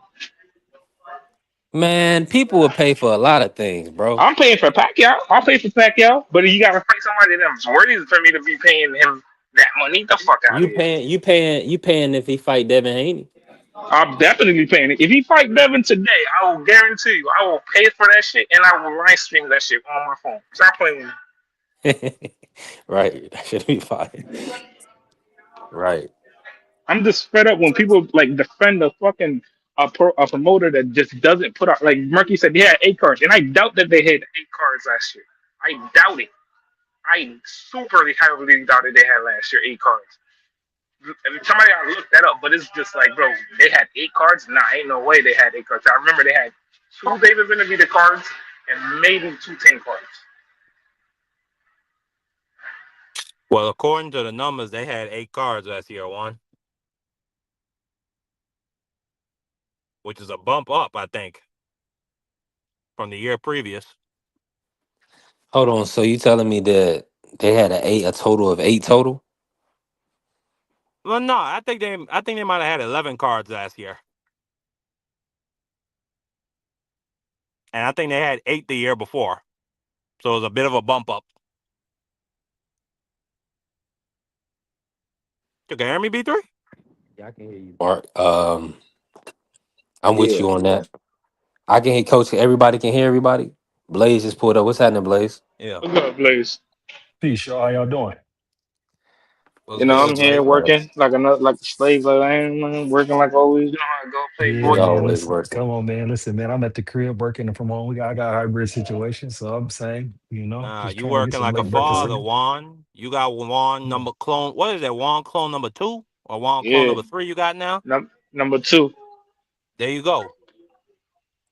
yeah, man. Hell yeah, The you ain't babies ready to are the have kids greatest. behind kids. Yeah, the thank you, But bro. nah, man. I just been listening. I ain't been on here in a minute. I ain't been on here definitely since the fights on Saturday. Them guys did their thing, man. Them guys did their thing at them bright lights. Shoe York.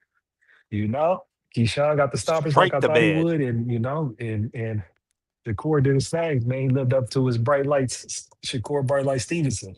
But Yes, sir.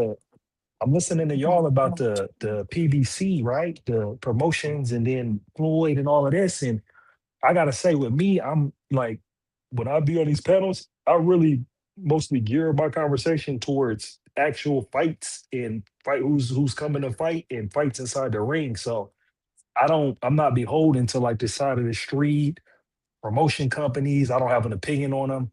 And I don't got like a favorite fighter that I'm like part of some type of cult to where I can't, you know, give a critique if I disagree with some of the things they might be doing or how they be moving.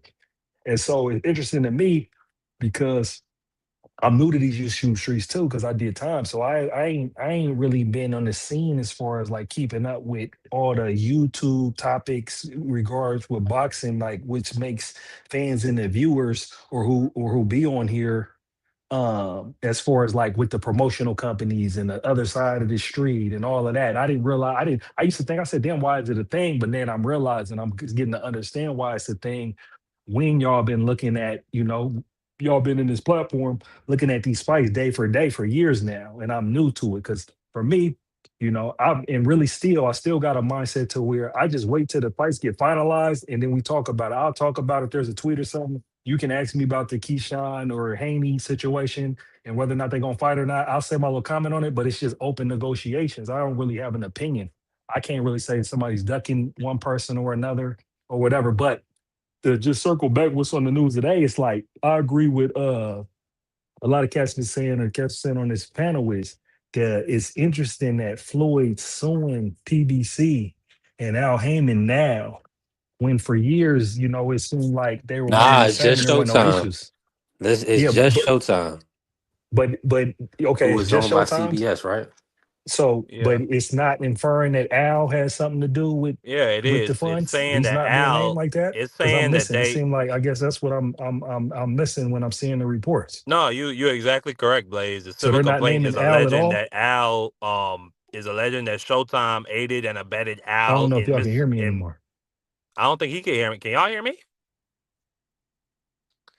Can y'all I hear can me? hear you, Marky. Yeah. Can you? Well, I was Yeah, I just hear you, telling Blaze. Mark.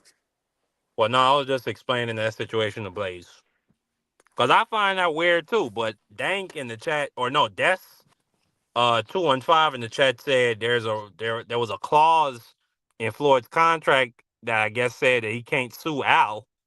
Which I find funny, but hey,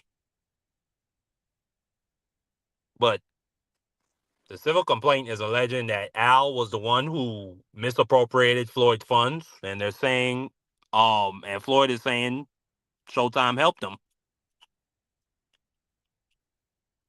Yeah, Mark. Am I coming through clear for you now? You coming through clear? I wonder, B3, if if Floyd really decides to pursue this and they go No, through it's already. discovery. It's already. Yeah. Mm-hmm.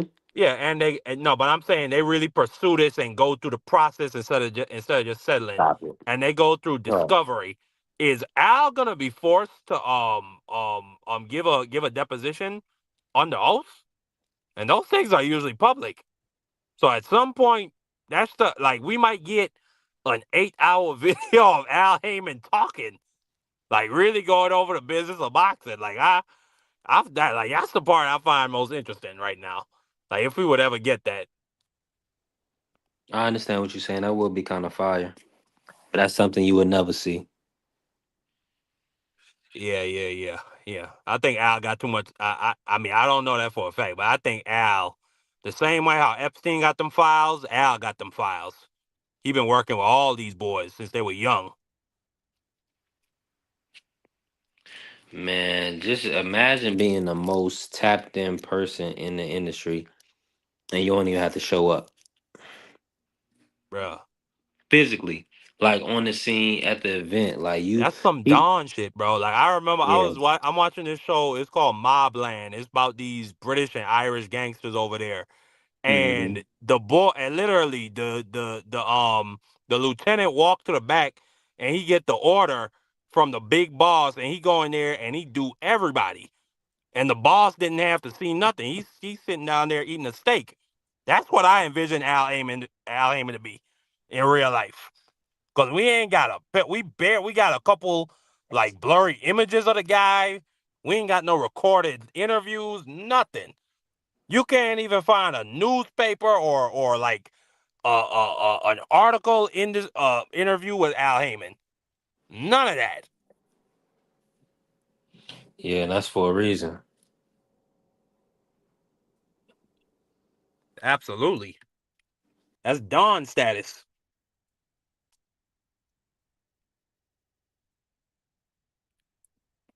Where what some of them wasn't televised or something. Carrier said through a PBC merchant. That's crazy.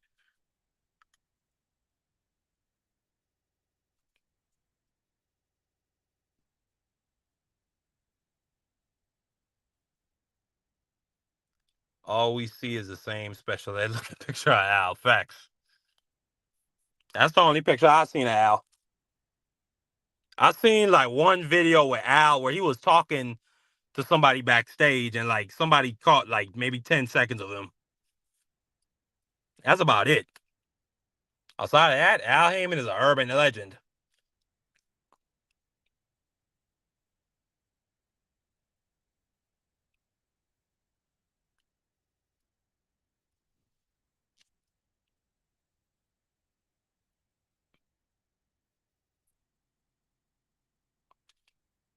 B3 picks. Yeah, I'm here, bro, but my audio going in and out. You can hear me? I can hear you now. Okay, cool. We still got Juan, Coach Eddie. Um, listen, we got a big week gearing up. Now, Nick Ball versus Figueroa. Let's kick it off. Early thoughts on that matchup. I think it's gonna be a toe-to-toe war. Um, I foresee Nick Ball winning the fight. I think um I don't want to say Figueroa is shop worn, but in that Stephen Fulton fight, like it showed me that he might have took a little bit of a step back, or he might be starting to fall off, you know. And that's what you see with those type of tough man fighters. I mean, his brother Omar Figueroa was actually a pretty decent fighter for some time, but he kept taking beatings. He kept going to war, and then eventually, I mean, his chin was gone. And yeah, but if I'm kind of hoping Figueroa could win this fight, man. I'm a bit of a Figgy fan, so I'm kind of hoping he could go in there and maul this little dude to death. You know, Figueroa got one of them type of styles where like he liked to go to war. He liked to encourage dudes to punch him in the face, and then you get drawn into that type of fight. And then, like, when you try to, you know what I'm saying, take a break or step back, he got you. He's like, I ain't letting you go, boy. And that's when he really stopped people. So I got Nick Ball winning the fight, but hey, I'm rooting for Figgy. I'm rooting for an upset.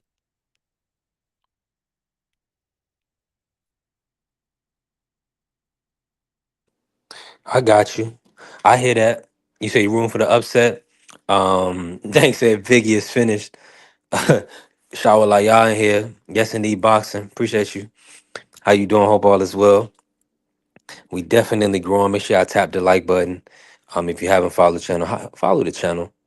We definitely building. Bless the Zelle, the PayPal, or the Cash App. Whatever you can do to help us grow, right? Listen, the Sports Talk Network, the People's Network. We definitely working. Coach, What's up, brother? Yeah, man, man. I mean, I got Figgy, but I said where I got Figgy. I think Figgy toughness is gonna show up. I think the Fulton okay, fight, it just happened. Something happened there where Fulton showed that he was a little bit better or world class better. But I don't think Nick Ball is all he is panning out to be. right. I'm with you on that one. What you got on that, Coach? Nah, hey, I agree, man. Like Figueroa, man, his best days are past him, man. You know what I'm saying? The last fight he fought Stephen Fulton, man. He looked horrible, man. He didn't look good at all. He got pieced up. He got outclassed. He looked sluggish. He looked like he just continually weight draining himself. But if he moves up, he's food. So I think that's why he keeps staying at these lower weight classes, because he can take the beating and still be somewhat competitive. But he's a big guy, man. You know, he's tall, he's rangy, but I think his best days are behind him, man. I think Nick Ball gonna beat this dude, man. You know, it is what it is. Figueroa's been in a Certainly lot wouldn't of shock me. tough fights, man. Oh shit, yo, you know what too? I just watched a fight last night too. I had Kelly winning, but wasn't by like a crazy margin. I had like 2 rounds, maybe 2 rounds.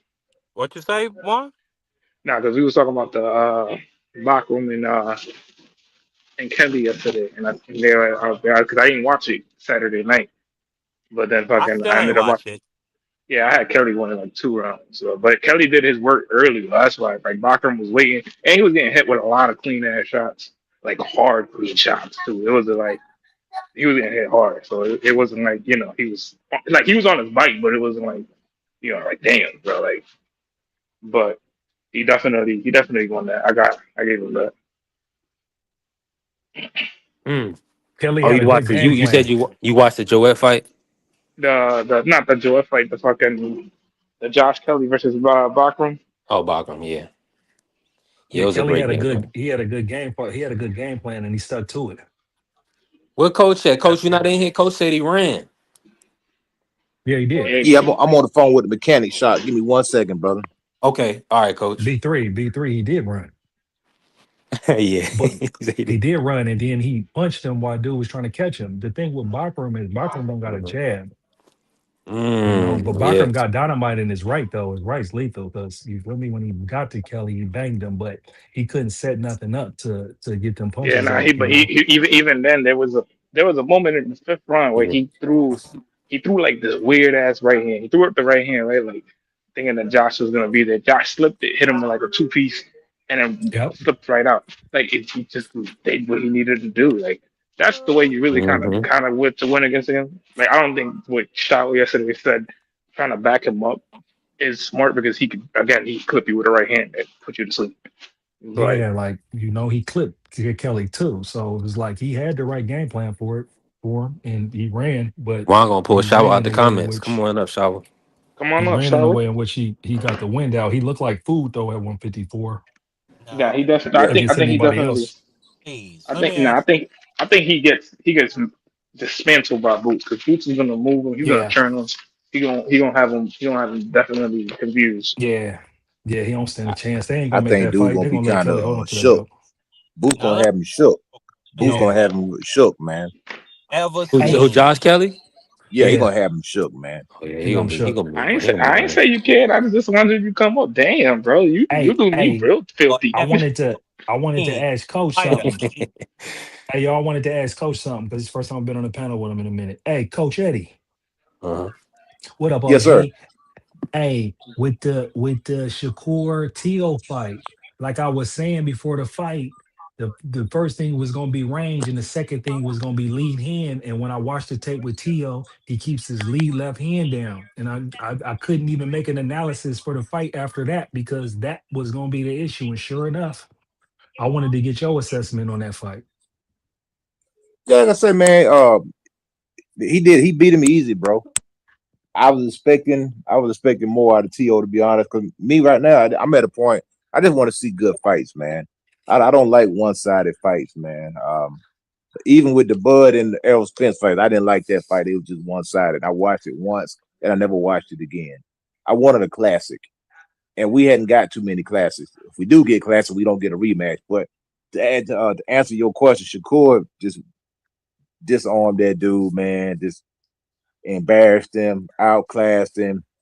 It got to the point, like I was saying, and it was late, so I'm not gonna say it was a good fight, but I wanted Shakur to do more because I felt like he could do more because he had a punching bag in front of him. And I understand a win is a win, and he looked good doing it.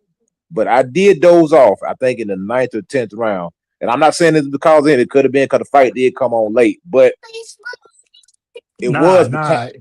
He listened It to was his coach though, Coach Eddie. He listened to Yeah, his I understand grandfather. that. it was Hey, rinse and repeat, Coach. That's yeah, why it was boring at the end. it looked the same, man.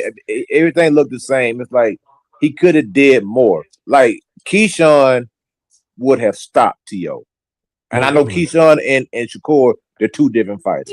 But yeah, there's no doubt in my mind that Keyshawn would have stopped him without a doubt. If Yeah, that fight probably been Yeah, stopped in the eighth or ninth round, I don't he would even have think stepped he on would him. have. Yeah, I don't think he would have knocked Tio out, but I think Keyshawn would have kept peppering him. Like Shakur wasn't really peppering Tio. He was walking him into a lot of shots. He was consistent with his jab, but Keyshawn would have kept hitting Tio until he busted something open and he forced the doctors or his daddy to throw in the towel or the referee to stop that stuff.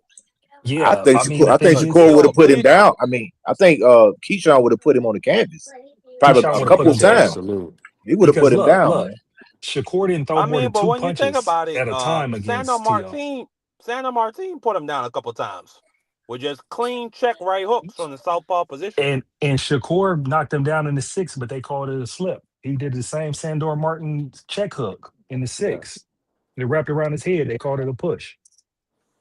Yup, But the thing is Keyshawn sits on all his punches and he throws more than two punch combinations. For some reason, Shakur's game plan today was just one punch, two punch, because he threw three and four punch combinations against Cepeda and Patley. For some reason, he but just decided to not give Tio you anything. gotta remember, Blaze, them hands.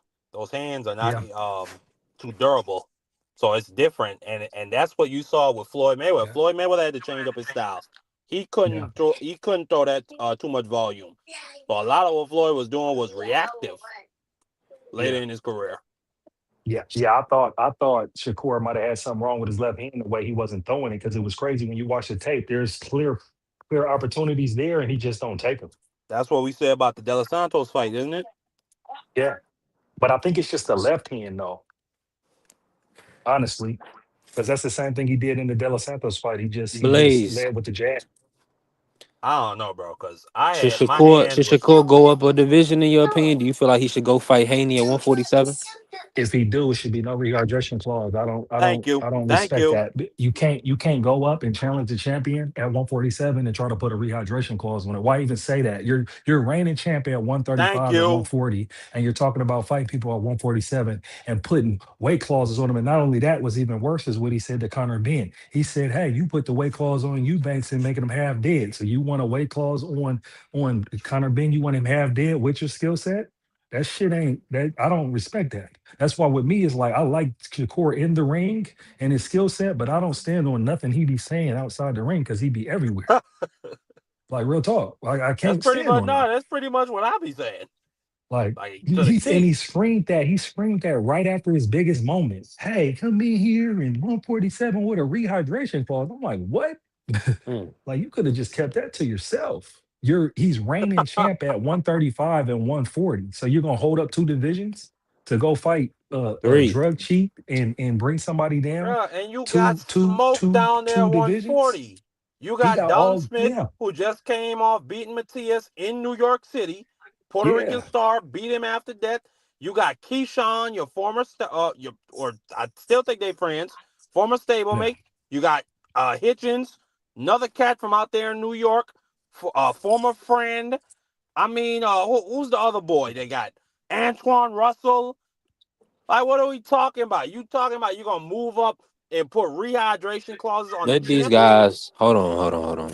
I'm gonna help you out a little bit. Nah, you don't gotta help me out. A lot of these guys that you name and they need to unify the titles. Um, do something.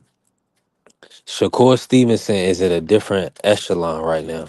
Man, you see that? Let's That's just keep that. it 1,000. Hold on.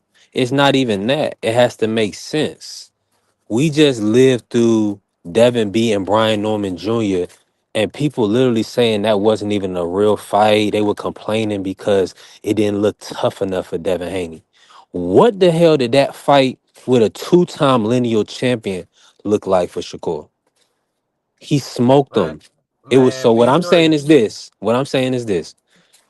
I get Styles make fights, all that in the third. You want to see the fights. I get all that, right? At the end of the day, what's going to be the most impactful for the sport and for Shakur going up for a fifth division, being the champion in three divisions at the same time, 135, 140, 147, fighting Devin Haney, beating another one of the four kings as the fifth king, fifth to first. Shakur Stevenson But needs to is go to Devin Haney 147. gonna take a P3. rehydration clause? Yeah. B3, No. that fight is the fight I want to Exactly. see the So why most, But are but you see it's no now, saying that? rehydration clause. No but rehydration we clause. gotta also remember though. This is all speculation. They asked him if Devin Haney was to be like, let's fight. He said, yeah, I would have to put a rehydration clause. Again, y'all forget he's not a big guy. Again, not saying that it's an Then he excuse. shouldn't be trying to challenge him. No, no, but he's saying they You offered him. can't get a rehydration clause on the A side in the champion, bro. Like Yeah, how at does the that But work? champion. again, It don't make Yeah. I, sense. I I Right. disagree with it too. But at the same No, time too, no. but Turkey should we just give gotta, him 40 million apiece with no rehydration clause, bro, and but get my we bread, gotta bro. Right. but we gotta also remember this is different. These two are different. They're gonna Yeah. So bicker get back and forth. They're gonna bicker back and forth for it because you gotta remember. You really gotta remember. Even with Devin, like if Devin wants to be like, nah, fuck that, I'm not doing it, and then Shakur's gonna be like, nah, fuck that, I ain't doing it because there's no rehydration clause. Either way, whatever money they're offering, they're gonna be like, no. What man, Whatever you gotta listen. know, you gotta remember. what I would like to Devin see ain't taking happen. a rehydration clause, bro. That's what And I'm he saying shouldn't though. have. But that's what I'm saying. This is all speculation. This is not like saying, oh, let's go down to fucking, let's go me, you, and Devin. The only reason why But the but that's not speculation though, one. Like that's a No, no, demand. no, no. That's a This is demand that no. it's a This demand of Shakur Shakur. got. Yeah, no. absolutely. This is what there's. Marky, you're not.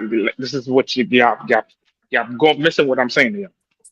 This is a speculation because they asked him if Devin was to offer you a fight, right? He was like, yes, I would take it, but with a rehydration clause. It would have to have something of like 10 pounds, he said. This is what he said. The reason why the rehydration shit came up is because in the interview after the fight, there was Conor Ben came up and he was like, oh, da da da da da da. He said, okay, so if we want to fight, I'm gonna put the rehydration clause on you just like you did Eubank. And for you guys that don't know, yes, he put a rehydration on Eubank. That's why he looked drained. That's But honestly, Yeah. this is not a Talk to him, non-issue. We don't Kerry. even like. There's no point to even argue about this because it's not gonna happen. It's never gonna happen. This is hold up, the open negotiations is with Keyshawn and Devin anyways. no, So no. Shakur's out the way on But this this is what one. I'm saying. But that's what I'm saying. This is never gonna happen. Even if you was to ask me, even after this performance last Saturday, this is never gonna happen. That's never gonna happen because Devin eventually is gonna move up again. That's a big guy. What That's not a what small what I person. would what I would prefer to see happen. I know B3 picks, aka Shakur Yeah. Stevenson's representation and management. What I know he would like to see something different, but what I would like to see happen I'll take that. is for Shakur to establish himself at 140. I mean, like all the Just smoke, go to all the get names Gary I just Antoine called out, Russell. and Just then go you if got, Gary Antoine Russell and wins. then See let if Devin, and then see, let but if Devin Haney clean up 147, get Tiger Johnson, get all them other champions. They can't duck him forever. Not if you nah, got but Turkey behind them. nah, but So let those two guys unify their divisions. Then let Shakur move up, and they you face gotta off for remember. that You 147 gotta pound remember. championship. You gotta remember. This all is No, no, no. speculation. Juan, This is Juan, all let me say this, speculation. Juan. Let Go me ahead, say go this ahead. because Marky is a wild boy. He is a wild boy Um, for that one. He threw he, you under the bus like yeah, crazy. and he really well, nah, it's not even that because if I am representation, I built up a four division champion who's literally at the pinnacle of the sport, about to get multiple $1 million for a Devin Haney fight. Hmm. So that's you and I hold made on, you sound like his representation. going to be a fifth division as an undefeated champion. He's There's only almost a looking like handful of people do that. They did that. yeah, people are gonna start putting him in the same conversation as Mayweather, Sugar Ray, things like that. He's already a silver medalist, so it already pans out. He's already at that level. Hmm. So Shakur's doing damn good. Now, what you want him to do is a fight a hungry, durable Antoine Russell, who Yes, also has pedigree. That's what you want him to do, right? yes. Right. And how many times is Shakur been champion? About four Man, times. bro, we got to stop this, But man. hold on, coach. Man, Hold on, coach. This is bro, what I'm talking that about. You man, talking like he none of you ran from have De Los Santos to representation. win the I'm a championship. That wasn't no fan. championship He was performance, injured. man. That was He trash, was brother. injured. Man, hey, So why y'all keep putting up all these shields, man? Y'all got these But dudes hold in on one bubble second, wrap, coach. man. Let him fight somebody, man. Let He the man just fight Hold on, somebody. dominated. he hold Hold just on. He fought the just two-time middleweight dominated champion. Tio. That don't mean nothing, He don't brother. have to Man, prove T.O.'s nothing a no paper more. champ, man. Yes, All he he need to do, do is man. go What get are you that talking money. about, B3? All he need to do is go get that money. You're tripping, Mark. You This sound, brother you did Bro, he this is literally ain't what I'm gonna just give talking you about. none, This is 11. what I'm V3. talking Hold on, about. hold on. Hold You on, y'all. talk He like just 11-1 representation. You Tio. don't talk like a Somebody fan. hold on. Mark, we listened to this stuff for years, talking about, oh, he dominated Loma. He was the first to do it. We heard all of this stuff. And we And said that this was boy, bullshit. hold on. And this boy literally I dismantled his better. whole career. Had this brother talking about slavery. He knocked this brother back 400 years. Is T.O. a world beater? Is he a world beater? He beat two white boys that were Nah, man. revered. Nah. Answer the Hold on. They question, were hold man. on. They were revered in their region. He was critically acclaimed from that. He was able to be a Cap. two-time lineal champion that sets him apart in history. And He Shakur pretty rode the much wiped wave, that brother. up easy. He Hold wiped it on, up hold on, easy. hold Now on, we hold going on, now he gonna have to go Man, back and fight Gary Antoine. No. hold yeah, on, this No, is hold no, on, hold wild. on. No, hold on, hold on, wait a minute. hold on, hold on. Wait a See, minute. Hold on, let me say something. Let me say something real quick. Because you had like you had like fighting a champion is a step back. First of all, we was always talking about which tier was going to show up, which let you know that the man ain't all that. The man arguably got 3 losses on the record already, bro. So what we talking about here? The man you is can't, damaged. And you can't argue hold on, nothing. You hold talking He on. about got two fighting a world losses. champion is a step back. Collect the belts, man. But it was good enough for Bud Crawford. It was good enough for Canelo Alvarez. It's good enough for everybody else to become an undisputed. Now all of a sudden, it's not good enough for Shakur Stevenson to go and collect all the belts to fight another world champion. Man, you got to stop it, B3. You ain't getting none of the money, bro. Shakur ain't gonna give you no money when he fight, We man. getting a few That's how his dollars, bro. bread, I'm trying dog. to tell Representation. you. He ain't gonna cut you no check, man. I tell you Let the this man all the fight time. somebody, brother. We getting some money. Yeah. My Representation my B3. Listen, we my gonna brother. fight. He gonna fight. We gonna fight Devin Haney. How about that? Since I'm the representation, I'm saying we now. Not if We you keep gonna fight talking this Devin Haney. rehydration talk, boy. But It's listen, negotiations. listen. Devin Y'all going and was listen and listen. What they hold on, gonna hold on, do? What Devin hold on, gonna B, do? Hold hold on. on, B. What we know Devin to do though, Juan? I got you, Juan. What we know Devin to do? Just grease it for me. You got a few dollars for me?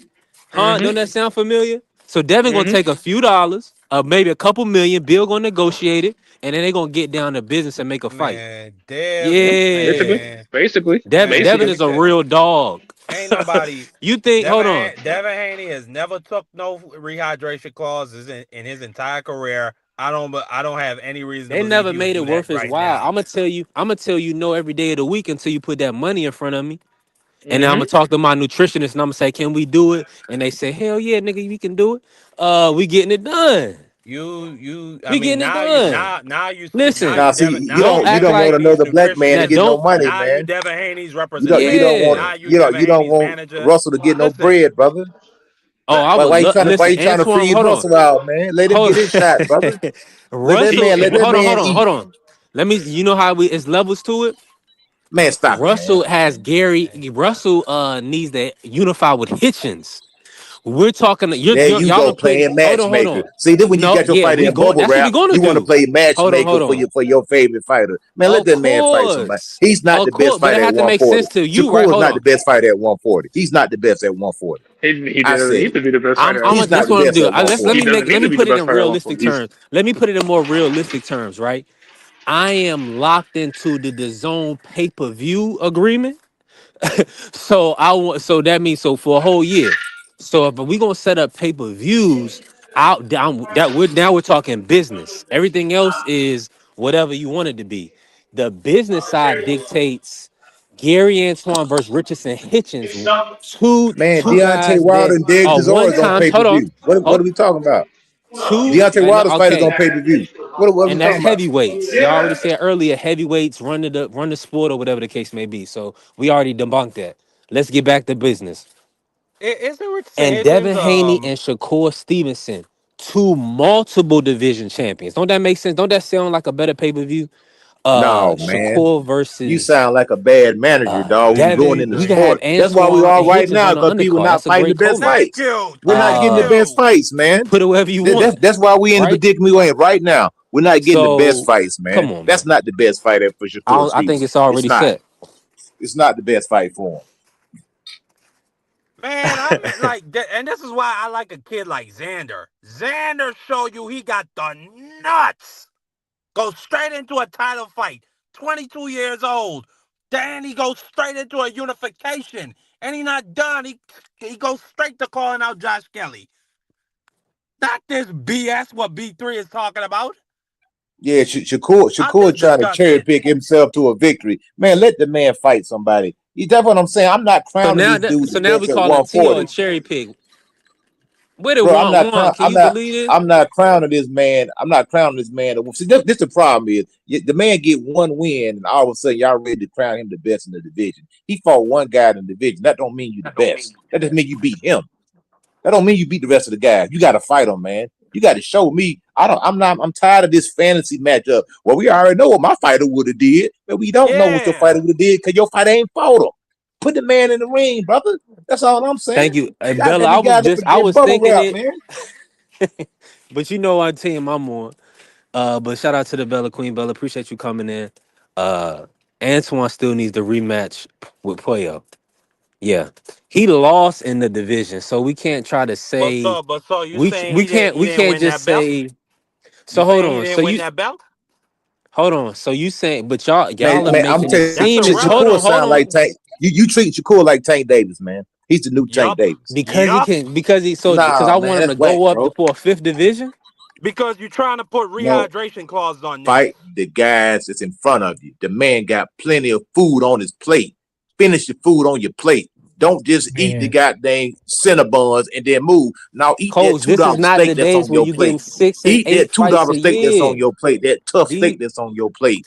Now you don't want to eat that. Devin Oh, Haney not he a ain't, tough truth. bruh. Like I say, man, all this protection talk, man. Hey, look, if your favorite fighter lose, it is what it is, bro. Accept it.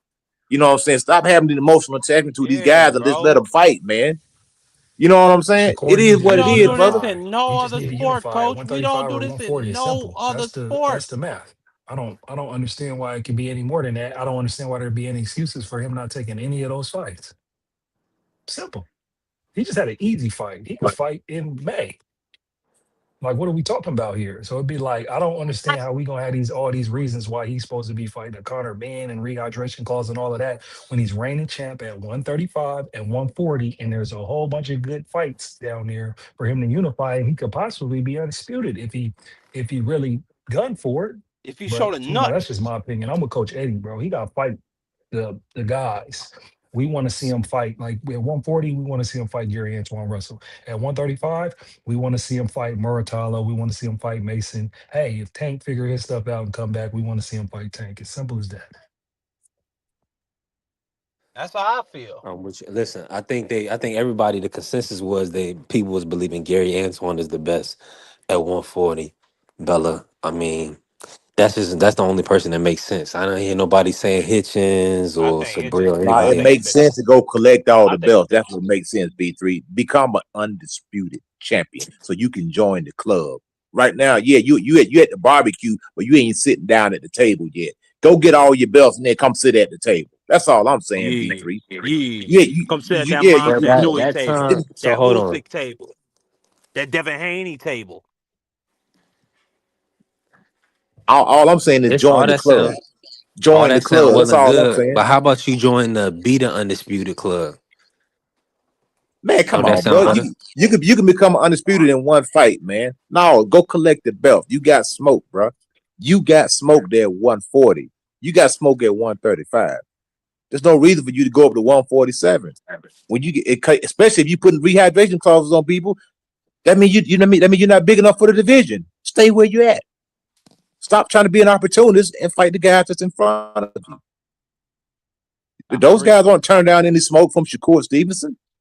There ain't nothing to be scared of. Send me the contract and let's get it on.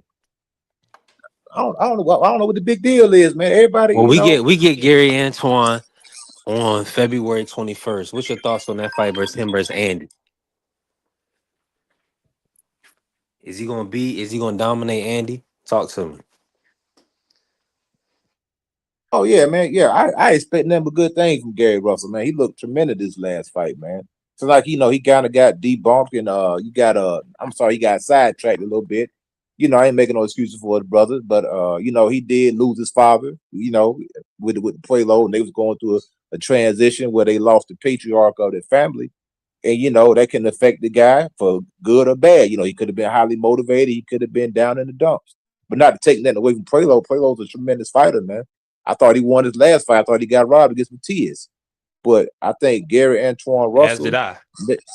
I think Gary Antoine Russell is gonna be ready. He's gonna do his thing, and he's gonna stop this guy, man. He's gonna make a statement, and I do believe that Gary's gonna call out Shakur Stevenson, man. That's what you gotta do. You the ring Yeah. champion. Call this man out. Call, hey, I'm here, man. I got a belt. You want to unify?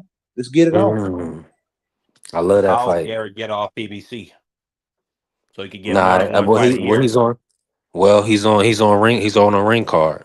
So there you go. Oh, he on a ring card? That's okay, great. Yeah, he's on the undercard of Ryan and Barrios. So we'll get to see Gary Antoine on February 21st, inshallah. Yeah, call out Shakur. Or Hitchens. You know what I'm saying? Or Dalton Smith. Any one of them guys. I want to see all them fights. Those are some great fighters. Or excellent fighters. You know? What I seen Yeah, from because Dalton Smith and Matias, I like that. I like two dudes just getting in there and trading with each other. I think Antoine and I, gonna put forward that type of fight with him. From the looks of Shawalaya and Carrier believes Antoine is going to dominate Andy Hidioka.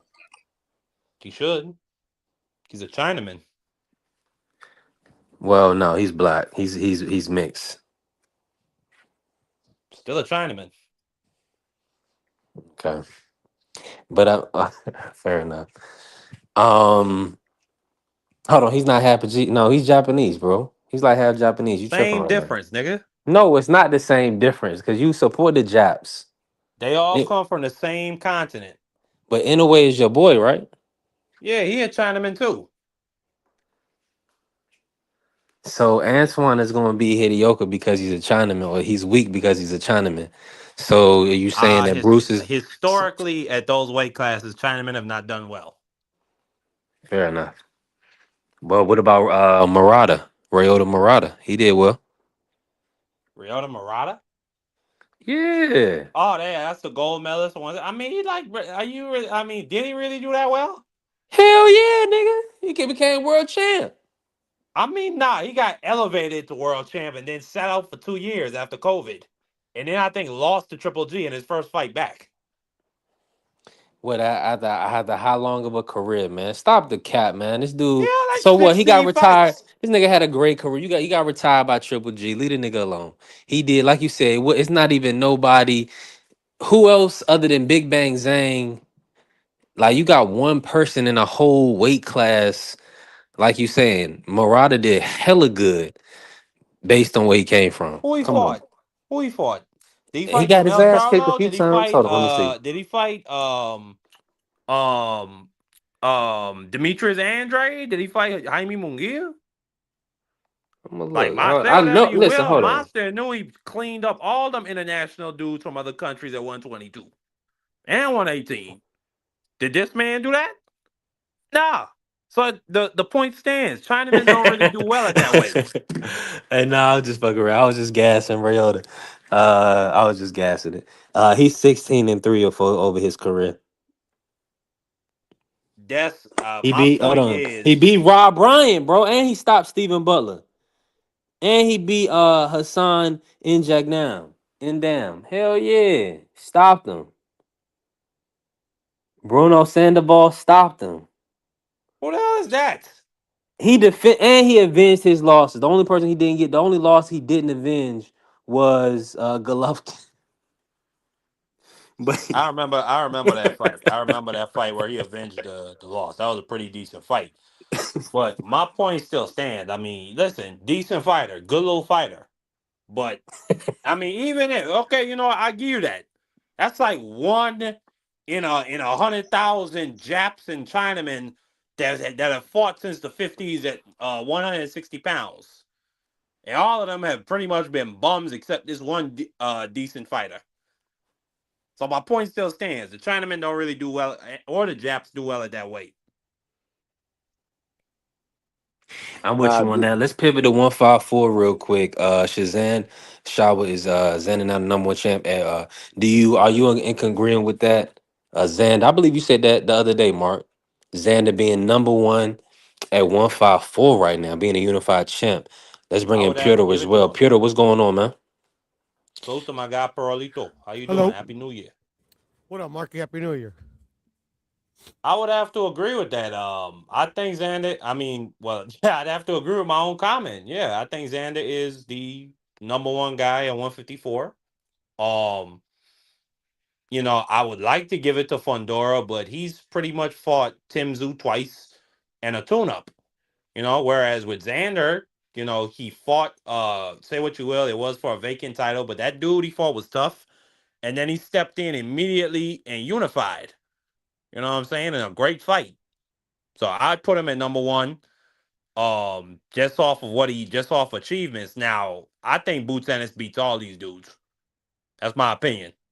But I ain't seen Boots Ennis put in the work at 154 yet. Yeah, I agree. That's what I'm saying. That's why it's so important for these guys to stay busy, man. Because you can always make an argument for the champion because he does have all the belts. But even you could take the 147-pound division. I mean, if Keyshawn Davis was to move up, he would be the favorite against Rowley. He would be the favorite against Mario Barrios, even though those guys are champions. So just because you the champ don't necessarily mean you the best fighter. You know what I mean? That just means at this particular time you holding one of the straps until somebody gets up there and it gets an opportunity to take that strap off of you. So that even with, like you said, Fondora he really been protected, man. If you really want to keep it 100, he really, everybody he fought, I they don't put, even think it's necessarily. Well, you know what? No, it is that because he's fighting Keith Thurman, so I can't yeah, even bring up the he been a dates. The fact protected PBC fighter, don't man. got dates. Because the first fighter that kind of exposed Sebastian Fondora was Javante Clark. Well, Javante Clark got robbed. He beat Sebastian Fondora easily, and they called it a draw. That's a kid from Ohio. He outboxed him, man. You know what I'm saying? But after that, they've been very selective in who they put him in there with. Not only that, the dude I is mean, like you got to remember six. he got put to bed. You got to Yeah, by remember that Mendoza. By straight to Mendoza bed. put him. Yeah, so they're gonna be selective. I mean, this fight with Keith Thurman. I mean, shout out to Keith Thurman. It's Getting a a payday, disgrace. man. It's a That is, yeah, disgrace. Sebastian Fondora and his team. They should be ashamed of themselves for even accepting this fight. I checked the numbers. Keith Thurman has fought 8 times in the last 12 years. Yeah, it's whack, man. And that's why I hope Keith Thurman. I hope he wins, just for the simple fact that you just out here just trying to just thinking you got something easy. I hope Keith Thurman wins because I hate when dudes do that, man. When Oh man, you got clearly upset of the decade. yeah, Would but that be Xander been upset of the decade? yeah, Xander been calling you out. Even they had a chance to do a little face off, and this Sebastian Fondora's sister said, "No, no, we ain't doing that." Man, if you don't Damn, get how my little you sister gonna tell seen me what sister I'm doing? outside? Man, Golly. move out the way, little sister. I'm having this face off right here with this guy. You know what I'm saying? How my little sister gonna tell me what I'm not doing? So yeah, I mean, Xander want to fight that dude, man. Ain't nobody running for no Sebastian Fundora. He's food. You can't miss him. Get it? His Ain't defense Fundora trash. Mexican? Get in there, Pearl. Actually, Oh he's a no, I was. Cuban. Oh, my bad. Go ahead. He's Cuban. He's goddamn Oh, my moonlighting as a apologies. My Mexican. apologies. See, a lot of people don't know that he's a Cuban fighter. Well, no, he pretty dark. He pretty dark. I believe Yeah, it. he's Cuban, but you know what I'm saying. I think his mom is Mexican, and his dad is Cuban, or one of the vice versa. But he is pandering to the Mexican side, just like uh Shakur was pandering to the Puerto Ricans, and the Puerto Ricans they rejected him. They said, "No, we don't want you. You go in and stay on your side." That's exactly what they told him. Stay on your side. So it is what it is. That shit really crazy because Shakur been fighting for a while. I mean, I remember, or he been representing the Latin side of himself for a while. I remember Top Rank tried to have him as a cover athlete during Latin American History Month, but they never or let me just speak for the Puerto Ricans on my island. They don't fuck with Shakur like that, and they never have. But Xander, Coach Eddie, I'm Oh yeah, telling you, it's Xander. Xander mania out here on my island. I We believe 90 you. miles away from Puerto Rico. Every restaurant you go into, every hairdresser you go into, every Puerto Rican barber shop, They got Xander posters up, and they were talking about the fight this weekend.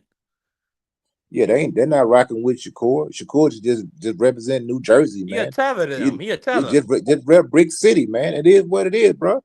You know what I'm saying? I mean, hate to Camacho, the Puerto Rican, they represented him. They represented, of course, Tito Trinidad, Benitez, all those guys. They can rock behind them guys, man.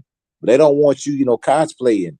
I mean, I know your dad is Puerto Rican, but they don't look at you like that, bro. They look at And you you as remember Cotto? a dude from Jersey, man. Yeah, Yep. Miguel Cotto. You from Brick City, man. So represent Brick City. That's all I'm saying. To be fair, he hasn't really represented Puerto Rico. Like he has that patch, but he really doesn't like. I don't think he panders to the Puerto Ricans, so I don't think the Puerto Ricans got no beef with him. But a lot of people, on YouTube be like, oh yeah, like he's like tries to use the BVO called Puerto him Rican Shakur side or Sanchez. whatever. Yeah, because he had the flag. He came with the Puerto Rican flag, and added, what's nothing wrong with that, man? No. You're a grown man. You do what you want to do. Your Yeah. father's Puerto Rican. Hey, that's what you want to do. It is what it is, man. But I guess, like you said, they rocking with Xander right now. You know what I mean? So They love him to death. That's because he actively represents that. Like talks in Spanish, has fights in Puerto Rico. Yes, same thing. Like it'd be like Ryan Garcia. It'd be like Ryan Garcia trying to represent Mexico. They're gonna reject him. Like, man, you ain't Mexican, man. Get out of here, dude. You don't even speak Spanish. It's the same thing, man. That's a bit more complicated, but I mean, like, I hear you. But I think they were trying to you remember pretty much Ryan did tether off of Canelo. They were having, but that's when he really went viral, when he had them knockouts on Canelo's undercard. So it was the Mexicans that kind of gave him his push.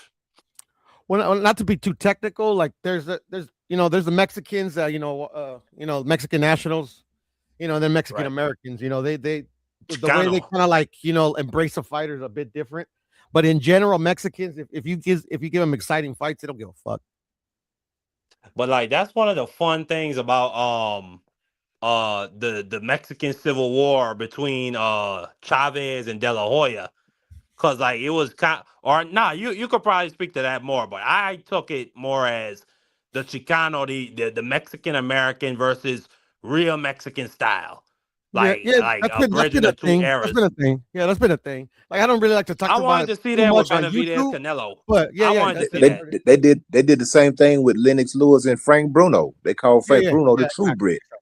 You know what I mean? They said True Brit. I think that was the name of the freaking fight, if I remember correctly. Because everybody Union Jack was behind Frank Bruno. They went behind Lennox Lewis. They said Lennox Lewis from Jamaica or from Canada or whatever. You know what I'm saying? Best way to sell a fight back then, especially before social, or even now, is to go along racial and national lines. You gotta make it about pride. Yeah, that's more around like national, national pride and stuff like that. Like I ain't gonna lie, all that race stuff is usually American. That's how they promote that stuff. Yeah. Great. But I mean, sometimes it gets meshed, because I don't know, like that's why I don't like to talk about it that much, because it's like, it's pointless. Yeah, but anyways, what was I gonna say? I'm not convinced that Keith Thurman and Fundora fight happens though. Who's your number one guy I think it got pushed back, didn't it? Yeah, like 4 times, to be honest. I think they got it set for March. That's what's the word on the street. Yeah, but that's the 4th time that it's like literally been set. Like shit, tickets I think have been sold a couple times for the fight. I personally think, I don't know, like Keith Thurman has something contractually obligated to him. That's why they keep trying to make that fight. But like literally, like there's something wrong. Like literally, he gets injured or somebody else gets injured. Like I mean, like to me, it's just like it's not a coincidence that I think he owe Al Heyman money. And I think he owe Al money. Al want that fight the other way around, network. Bro. It might be, bro. It might be, but I because just think if he owes Al money, why would Al do him a favor but keep trying to get him a title shot he don't earn? I mean, he don't, like, literally. You get what I'm saying? And a fight that nobody wants to watch. I think Al Heyman just don't got nothing else to throw at the PBC Prime. I think Tank done. We hear about Charlo coming back, but I ain't. I'm not. I mean, I'm not betting on that. That's a good point. I'm not gonna lie. I mean, That's a very good point. Earl Spence gone. Erislandy Lara, pretty much. I mean, he didn't really have the most scintillating performances last fight. I mean, who are they gonna put on the main events to demand $80? Well, it's got to be Keith Thurman. I mean, Keith Thurman, say what you will, that's a name. He fought Pacquiao on a successful pay-per-view. Well, now that you mentioned it, Marky, it could be As a just on matter of fact, Sebastian. It could be go just ahead, on Pearl. My Sebastian bad. Go ahead. Fundora. Oh my bad. No, that's cool. It could just be on Sebastian Fundora's end because like he probably still has a remaining what do they call it, term in his contract. So like literally, like Sebastian is like okay, like literally, like they can't really work with anybody else because they don't got the money enough to kind of like give what the other fighters want. So I need to finish out my contract though. They'll sue me, So like literally, like okay, I'll just give me a fighter, man, so we can get this show on the road. And they do have Keith. It would be nice if they put him in against Mel, but like literally hasn't fought in forever. So I don't know without knowing like what's going on. Like who knows? But yeah, I'm just not convinced that fight happens. But if it does, I mean, like yeah, what you say makes a lot of sense. Absolutely. I mean, I hope Fundora get out of that contract. Um, I just think PBC is the Titanic at this point. I think it's a sinking ship. Yeah, I I mean, it's agree. a Mm. shame that you got a fighter like, so whatever you will about Fundora. He's one of the most entertaining fighters in the sport of boxing. I call his finishing move death by 1,000 uppercuts. Like he's that scintillating to watch fight. But it's a shame that this kid only fights once a year. It's a Yeah, shame Gary Antoine Russell only fights once a year. yeah. It's like I mean, this is a crime. But that might not be just on PBC because like literally there's fighters that don't fight on PBC to fight once a year. Like to be honest, I like mean, I right know now, Fundora the got average that. is He what? got that engineering Like degree, so he yeah, probably got prospects outside the sport. but take PBC out of it. Like name me a fighter that fights 4 times a year. Like excuse me, name me 5 fighters that fights more than 4 times a year, All I can name is or at Louis. least. And Yes, Louis that's one fought four fighter. times. That's one That's about fighter. it. That's what I'm saying, and that's cool. But it was one fighter. Like if you give me at least shit, man. I mean, it doesn't matter the number. If there's a consistent amount of fighters that are fighting more than like say twice a year, all right, I would say okay, yeah, what is PBC doing? Everybody else is getting fed, but these guys aren't. But like literally, I mean, like the former undisputed, the former number one pound for pound for like the last like what 8 years only fights once a year. I'm talking about Bud. Yeah, yeah. And I'm not trying to criticize But Bud or we agree anybody, though. but But at the we end of the agree day, you get what I'm that saying? It's like but whatever. we agree though, Pearl, that Hmm. that system is dying, right? We agree No, that that yeah, system. no, yeah, and to be honest, like literally, like for the longest they've been trying to kill it off, but like literally, like PBC consistently keeps cranking out crappy fights, if you want to call them, some decent, some not crappy, but they're running out of fighters too. So like literally, like before they had so many fighters under contract that literally, like even if it was dying, they at least had something to put out.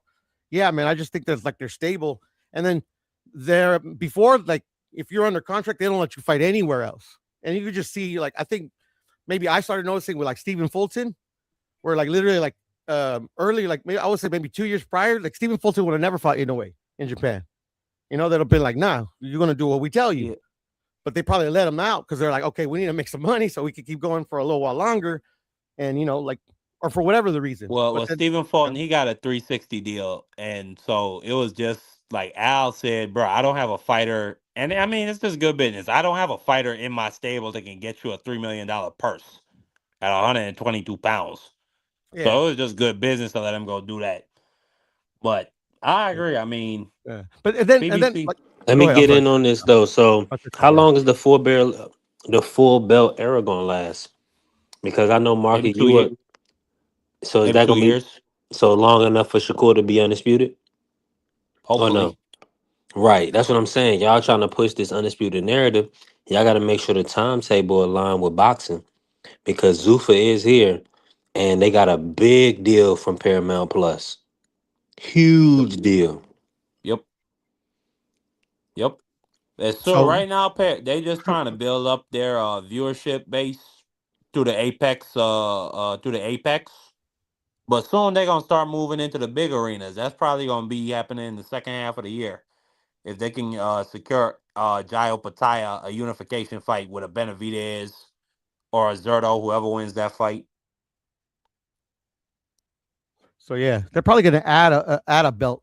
To be honest, it's probably going to become the 5 belt era soon. Nah, Zuffa gonna have their own belt. They're gonna be I their know, own thing. but And it's they're gonna not be going to be able to beautiful. get rid of the other guys, especially when they have a proven model on how to make themselves money. I think what's gonna happen is those other guys are gonna become irrelevant. They're gonna become kind of like Bellator. Or, maybe they might be, I was gonna say maybe they could be like the One FC, because One FC is $1 billion business over there in Asia. They got their own thing going on, but I just think that this four belts, free market, wild, wild west, free market capitalist system of boxing is just it's crap. Like, and we've consistently said it's crap. And I then agree. like even the rankings of the belts versus like the UFC rankings, that's what I want to see. I'm not like a champion should never, ever be fighting anything less than top five dudes. And that's what happens in the UFC. Say whatever you will about them. Those champions do not fight bums ever. They get tested every single time. And that's what I like about the UFC versus what B3 is talking about. In the UFC, it don't matter if you just beat if you just beat Habib Nurmagomedov. You gotta prove it every time you get in that octagon. And Ain't no. Oh, we gonna take a little break, Hold on, fight these this UFC dude, guys, let the these flame UFC come together. guys always come around talk this, that, and the third. They're not gonna tell you that they wanted Silver to move up for years.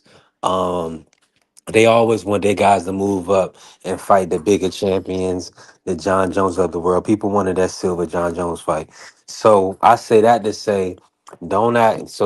I'm asking Shakur to move up and fight another legendary great fighter, really in this day and age, another one of the four kings. So he's really cementing his legacy with that move. That's what we need in the sport of boxing. The I belts, disagree. the belts, they come and go. A lot of these guys is one-time champions, and let them fight each other. Let the guys that have done multiple divisions, let them fight each other. Yeah, but that's the thing though. That's a rarity. B3 multiple divisions. Like literally, it even though it happens more and more. Like literally, it's from a strictly like what's what I'm trying to explain. Like literally, like they give out free belts like Tic Tacs. I think we can all agree with that, and that also Yeah, they got a aids into regular belt. a lot of these people being multiple world champions. Like, um, bro. I mean, like literally, like. Anyways, you get what I'm trying to say? Like they just make it a lot easier to become multiple weight champions. But at the end of the day, like throughout history, like it's difficult to become a one weight champion. It's becoming a lot easier. What I'm saying, I think it was Coach Eddie that was mentioning it before, bro. Like these guys got literally like a lot of these guys, like I don't even think it's the fighters. I think it's the promoters. Like literally started seeing like the legendary things that like certain fighters did, like Roberto Duran or any multiple weight champion, and started to like literally move their entire careers in that aspect.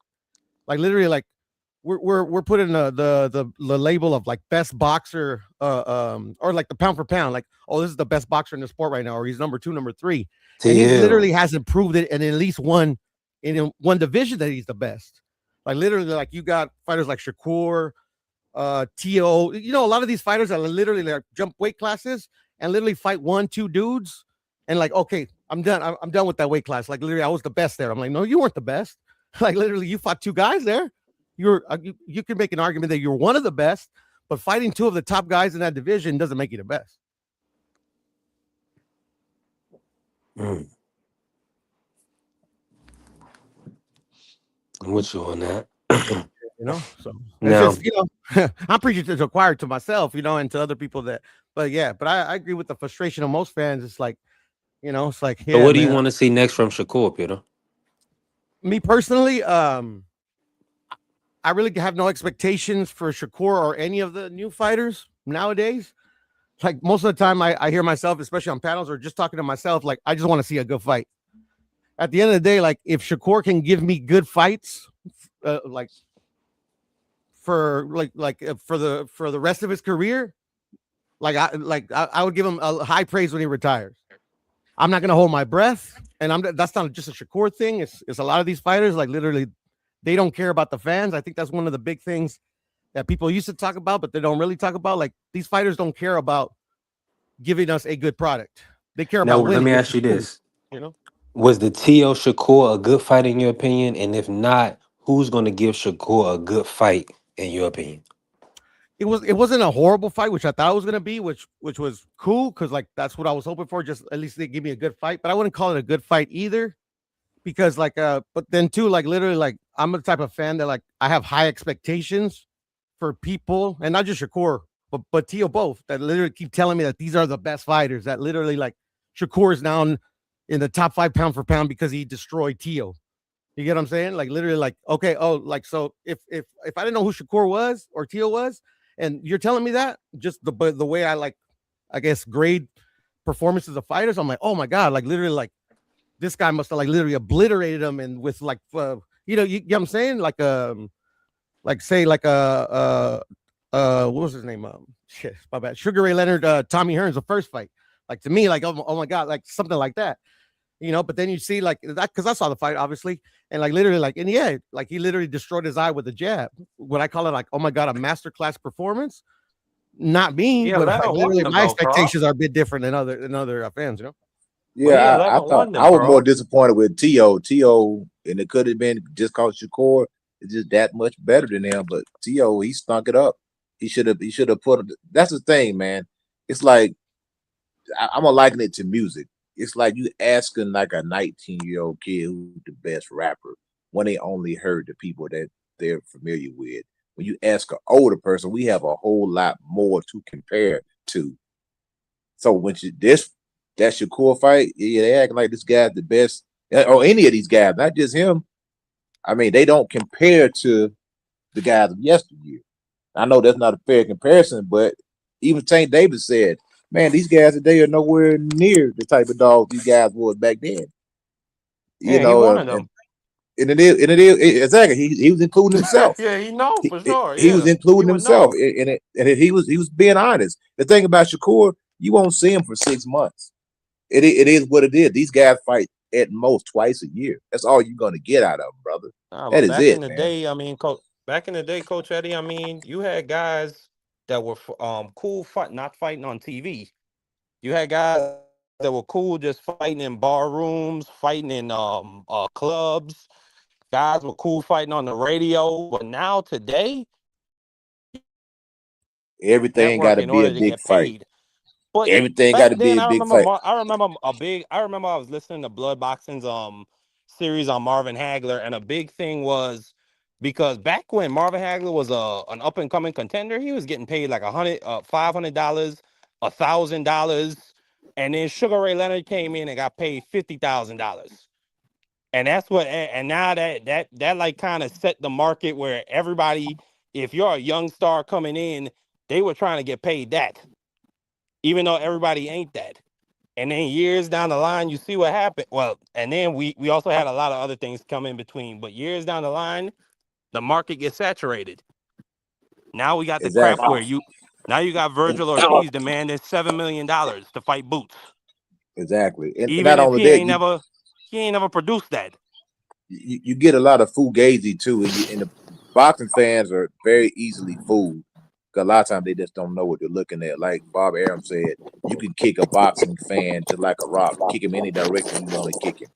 You know what I'm saying? And that's what he said, and it is what it is. Like they're easily fooled because what happens is these guys they get big names, Hey, right? Bob was cold. Yeah, but think about it. This is what happened in boxing. I've been in boxing my entire life. You get the big name fighters, right? And what they do, they join a quote unquote elite club, and they're only going to play with each other. No diddy. They're only going to fight the Whoa. guys at the top of the echelon. They're not going to fight anybody up underneath them, quote unquote. Even though some of the guys that are underneath them could probably beat them and are better than the people who y'all are playing against. like Tio, like he's a paper champion. It's fighters that were better than him. He just got a lot of times it's just about getting an opportunity. If you get an opportunity against the right person, you can become champion. Yeah, I mean, figure Devin Haney said it. He let the cat out the bag. He said anybody can be a champion. You just gotta get an opportunity. Be in the right place at the right time to get an opportunity. Exactly. So don't you Roland need to Romero fight is a freaking somebody that's champion. proven? Roland Romero is a champion. He's the best fighter? Absolutely not. Yeah. You telling me a You know what Tiger I'm Johnson saying? couldn't go up there Somebody and beat? slipped that referee a vanilla envelope, coach. Yeah, It can you don't happen. think Tiger Johnson could go up there and beat Mario Barrios or freaking beat Roland Romero right now? Man, he'll put those boys to bed. But that's what I'm saying. But I mean, that's what it's all about, perception. That's all it is, man. Like, oh well, Gary Antron Russell, he's a high risk, low reward because you're not gonna walk through him. He's gonna fight you like a junkyard dog, and you're not gonna be able to do what you want to do. And it is what it is, man. But stylistically, that's the best fight for Shakur because the contrast of styles. Can y'all hear Like me? Is my audio coming through? like with Tio, Shakur was so much better than him. Not only that, he was the bigger fighter, he was the smarter fighter, he's the better fighter. He was the better fighter all around. I think the only thing that maybe Tio had on him was some athleticism and some speed, but I timing don't even beats think that. speed. No, the Tio had fast hands, but Shakur has great timing. I don't think he's faster than but that's the thing. Like when we talk about athleticism, part of that is reflexes.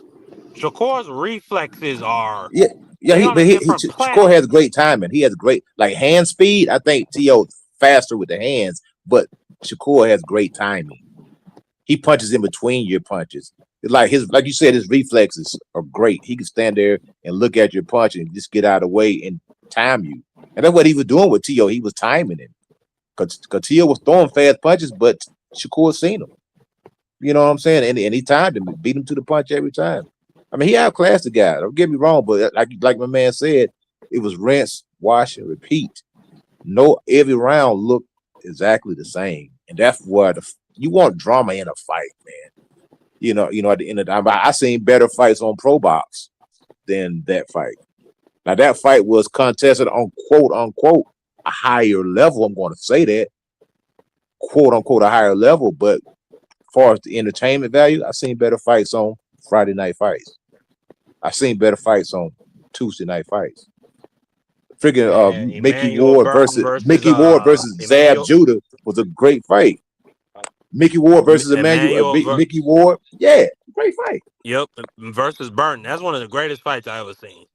Yeah, you had people calling their buddies and say, hey, turn over to ESPN, look at this fight. Ain't nobody calling to my, hey, look at this Shakur fight. I mean, it is what it is. He's a great fighter. Come on, coach. That's No, wild. man, I'm not doing that, brother. I'm not doing that. I didn't call my dad and say, "Hey, Dad, the Shakur fight song." Yeah, wake up at 1 o'clock in the morning, Dad, and watch this. No, I'm not doing that. Wow. I'm not doing that, brother. Would you do it for Devin Haney? Not even for him. I mean, that last fight was a pretty hard watch too. That fight was a little bit better. I'm gonna tell you why that fight was better, in my opinion. Devin Haney versus Brian Norman, because I always felt like, even though Devin was doing his thing, that Brian had a chance. And Tio, after the second round, I felt like he didn't have a chance. I said it's over with. But with Brian Norman, because Brian Norman, he was actively pushing the fight. He was throwing punches. He was trying to get at it. Devin was just a little bit, a better fighter, a better man that night. But I felt like Brian still had a chance. Man, these guys are being penalized for their greatness. Being able to outclass. Hold on, no, being man. able to outclass. You're a youngin', man. You're youngin' in this sport, coach. man. Let me just say this: they outclassing their opposition, and they're being penalized for it. Meanwhile, Conor Ben is being revered and praised, and everybody wants to see Conor Ben fight somebody, right? It's unfortunate, but that's where we at. I want to bring in T Hill. T Hill, talk to us. How you feeling today? Hey man, it's a blessing, bro. Every day is, and you get to talk some boxing, so that's even good with it. I'll say this: as far as back in the days as opposed to now, I think somebody touched on it. The pay wasn't as great as it is now. It isn't as extensive where you can stretch fights the way you could, but it was better than what you get at a 9 to 5. So people definitely wanted to fight because they wanted to continue to get the benefit of having a higher pay. Um, Definitely you had to fight whether you was on TV or not because you had to set yourself up to get to TV, and you wasn't instantaneously a star. Can become a star either by one fight or even outside the ring through social medias and things like that. So different time frame. Fights definitely were a lot better back then because yeah, you had to get in there to make your name.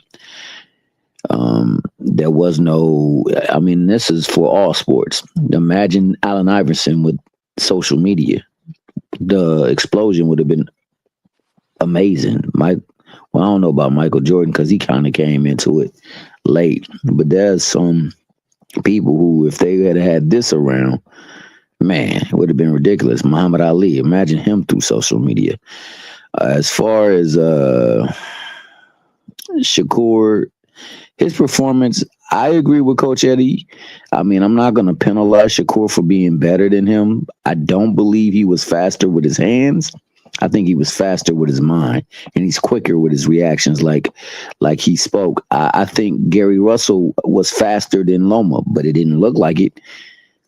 That's because my man's timing was impeccable when he had him down, and Tio had him down. I mean, he had Tio down. Oh, go ahead. I know he was throwing punches from weird angles. He was lunging. He was doing a lot of things that you can't do wrong in the ring with Shakur because he can pick up on it. And if he can pick up on it and he can get comfortable, you know, he's gonna be a hard time getting around him. He also does some fundamental things that are not really in the rule, but he gets away with it with his feet. And you gotta take that from him, and you gotta make him loop to the direction he doesn't want to go. And unfortunately, Tio did none of these things. Tio likewise didn't get up in there and try to throw combinations inside that. People said he was going to be on the back foot. Shakur didn't be on the back foot. He was on the front foot, but at the same time, he still was countering from the front foot. He was just waiting for him to make a move so he could shoot and counter it. And like Coach Eddie said, he beat his timing. It was wash, rinse, repeat. It was really the check hook, the jab, and then an occasional straight left. That's all he used in that fight. That's all he needed because unfortunately, Tio after two was done, and then on top of that, going back to his corner. The same thing that I said with Brian Norman. Them 4 rounds that happened after the knockdown was subsequently because of what he was receiving in the corner. You got to build your fighter up even in the moment of in the face of adversity, and you can't be having somebody say, "Come on, bro, you're blowing it, bro. You're gonna hate yourself in the morning." Can't do that, Ish. You got to give them some sound advice. People got on Well, great.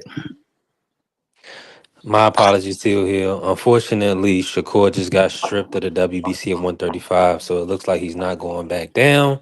That's That awesome. That's probably great means the news, man. WBO is in play at 147. WBC wants to get their money. So, like y'all saying, so it's 140 or 147 now. Talk to me, T here. What do you want to see from Shakur? Well, for Shakur, I'm gonna be honest with you. Being over where he is, if there aren't no good working relationships, it's going to be whatever is available at the roster, and that's another thing that's stopping fights from being made. People not working well together to push these fights. So it might very well be Conor Ben because they can take that fight overseas and they can do a whole lot of money. So a lot of people would like to see that, especially after Tio. This same T.O. who struggled with Cambosis, the same T.O. who I thought lost 10 of 12 rounds against Sandor Martin, and this same T.O. that went tooth and nail, hell and high water with Steve Claggett. He Yeah, got and washed. they try like this is a world beat. Like this is a come on, bro. This man is. Go ahead. I'm sorry. Go ahead. You cut No, in. no, you right. You absolutely right. But at the same time, like I said, two things can be right. Shakur did a fantastic job controlling the fight, no doubt about it. He did what I thought. It's like, hey, coach, I know you know this more so than anybody, and Poro too. Coach Dennis Green, you remember him, right? Yeah, he let him off. Shakur could have stopped that dude, man. Oh yeah, I think so, and I think that back room is why a lot of people have a problem with him. Remember what he said in the locker room after it?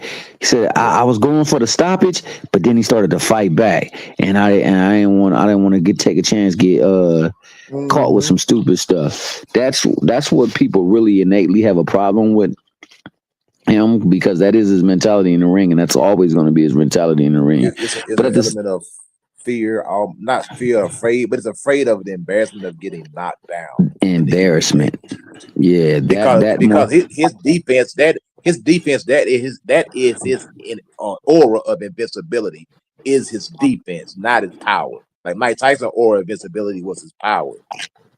yeah, Shakur and is his defense. That's what he hangs his hat on. That's his calling card. His defense. yeah, in the 12th round, I mean, he pretty much had his way with him. He was catching him with all, I mean, he had him stumbled with about four successive punches. I mean, he could have put pressure on him, but I ain't mad at him. Shakur did what he had to do to win the fight, and he did it very well. That being the case, I don't fault him for having to have to fight the likes of Conor Ben or whatever the case may be. I mean, honestly, if it were my preference, you know the fights that I want to see. It's the fight that only one person gets judged at, but all of them need to be in. They all need to fight one another, and I think that that's what we need to see. Now, unfortunately, you ain't gonna see Keyshawn either because they're pretty much on the same team. They represented by the same folk. So I don't think we see any of those three fighters fighting. So Abdullah Mason, we can scratch that off there because he'll be up to 40 no time soon. Um, Keyshawn Davis, we're not gonna see that. They see clearly that they're moving in certain directions apart from one another. So that's not likely. I don't know who you put them in there with, other than Richardson Hitchens. He's at 40. You could put him in the ring with him. I think that's a fight they can make. It's a good Who else fight they too, got up man. It's there? a good fight. It's a Yeah, really it's a good good fight. fight. It's a real good fight. And that ain't your brother. So you can go in there and fight. And he done switch sides a couple of times. So that might be another fight.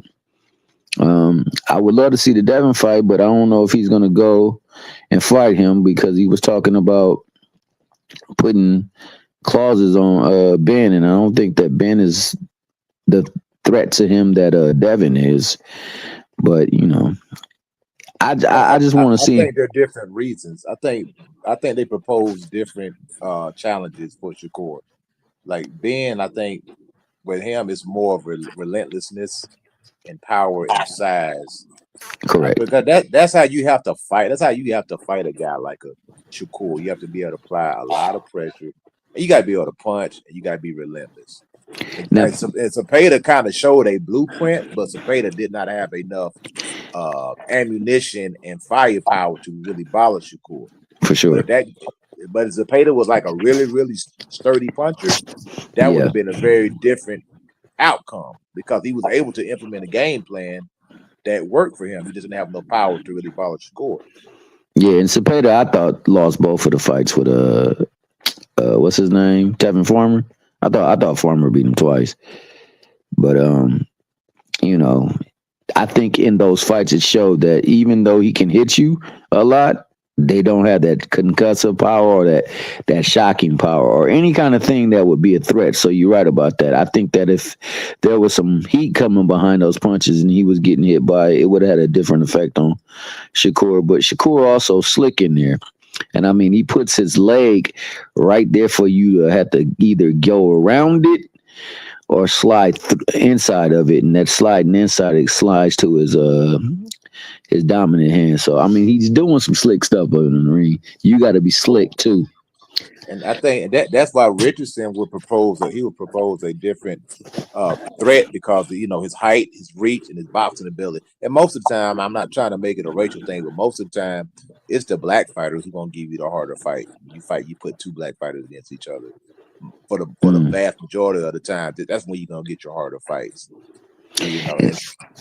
And And I think Richardson, he can, with that jab he got, the movement. See, Shakur likes to. He's a pocket fighter. He likes to stay in that pocket. One thing about him, he'll sit in that pocket. He'll pick you to death. Or if you're a lot smaller than him, and he knows you don't have nothing for him, he's gonna beat you to death. Now, No, but absolutely. if you got something for him, he's gonna be very cautious. He's gonna be very alert, and he's gonna do whatever he got to do. But like what he did with Jamel Herring and all those smaller guys in the middle-weight division, he stepped to them guys. He beat the life out of them guys, man, because he didn't have nothing to worry about.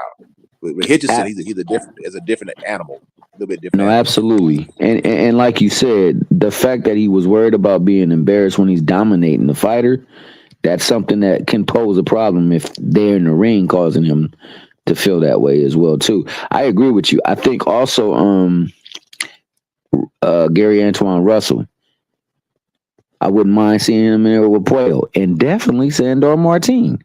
Like, there are options at 40, because like you said, since he's not going back down to 35, there are options at 40.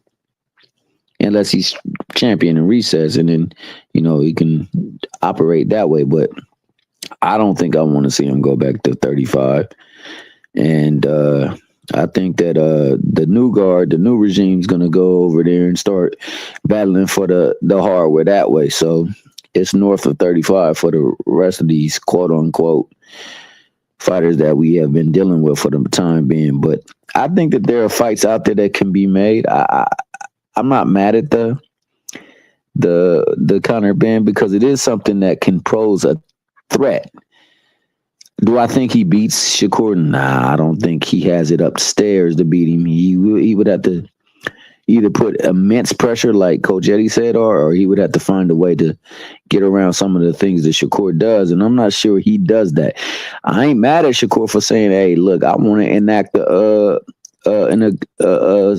you call it, A weight clause, rehydration clause. a clause, because only because of this."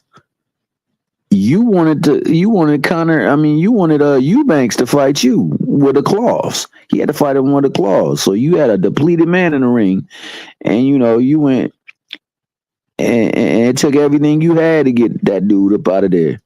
Second time around, he did a much better job at it, but I don't think it was a better weight cut for him the second time around. But you can't be mad at him for wanting something that you also wanted to fight under. If that was the case, you should have let that man come in the ring without no weight clause and let him come in whatever he can make.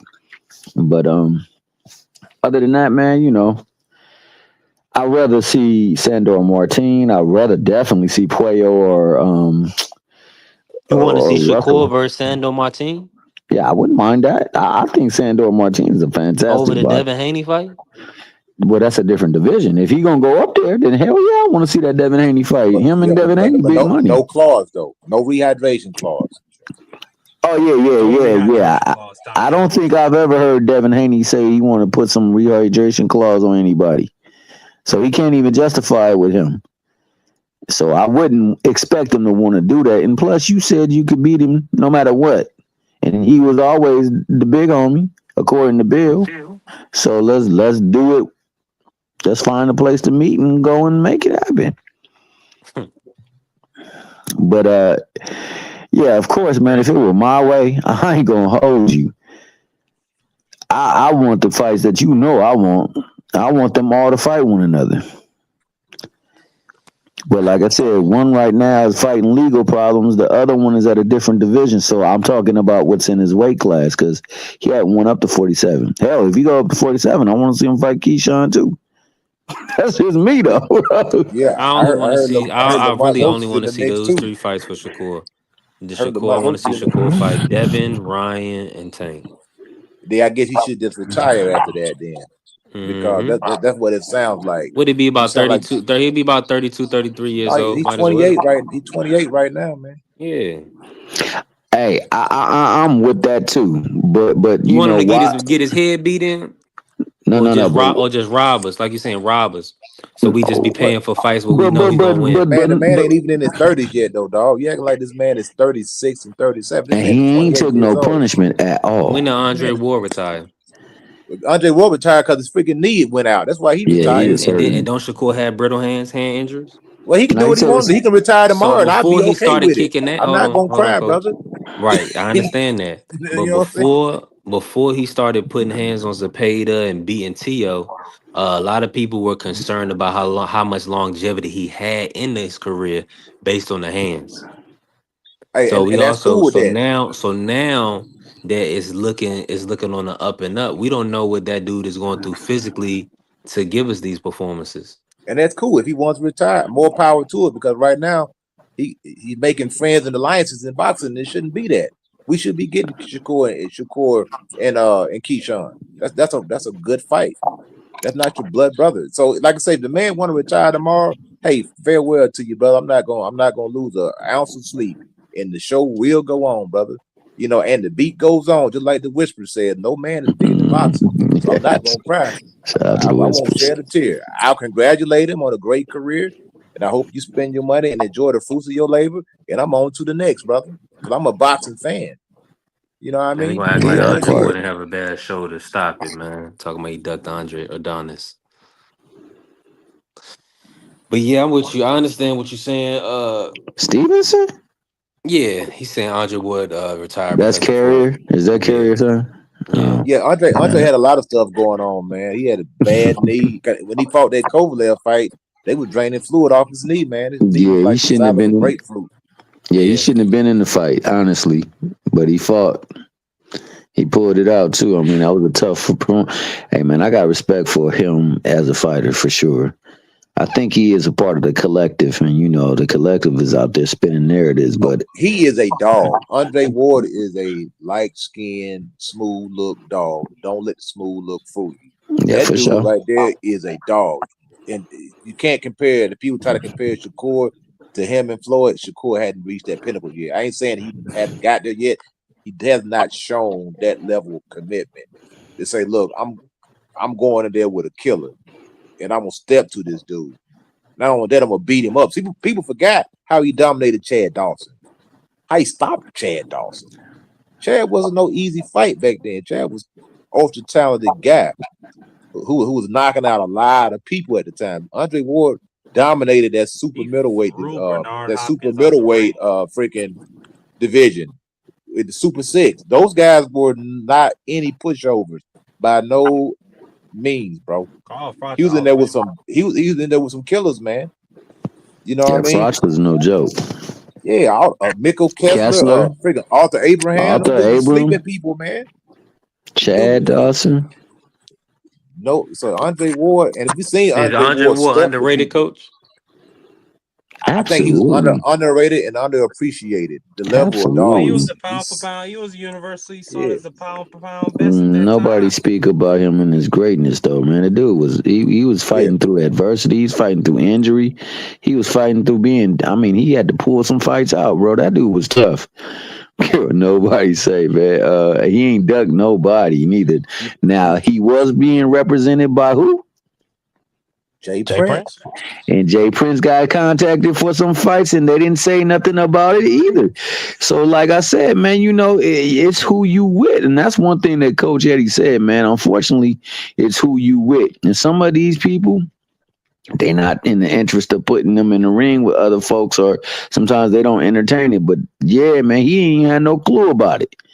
Came to be revealed much later on, just a few months ago, that somebody contacted him and they didn't entertain the contact. He didn't know about it, and the only person he really wanted to fight was Canelo, because they was talking junk, and he wanted to show everybody who he was.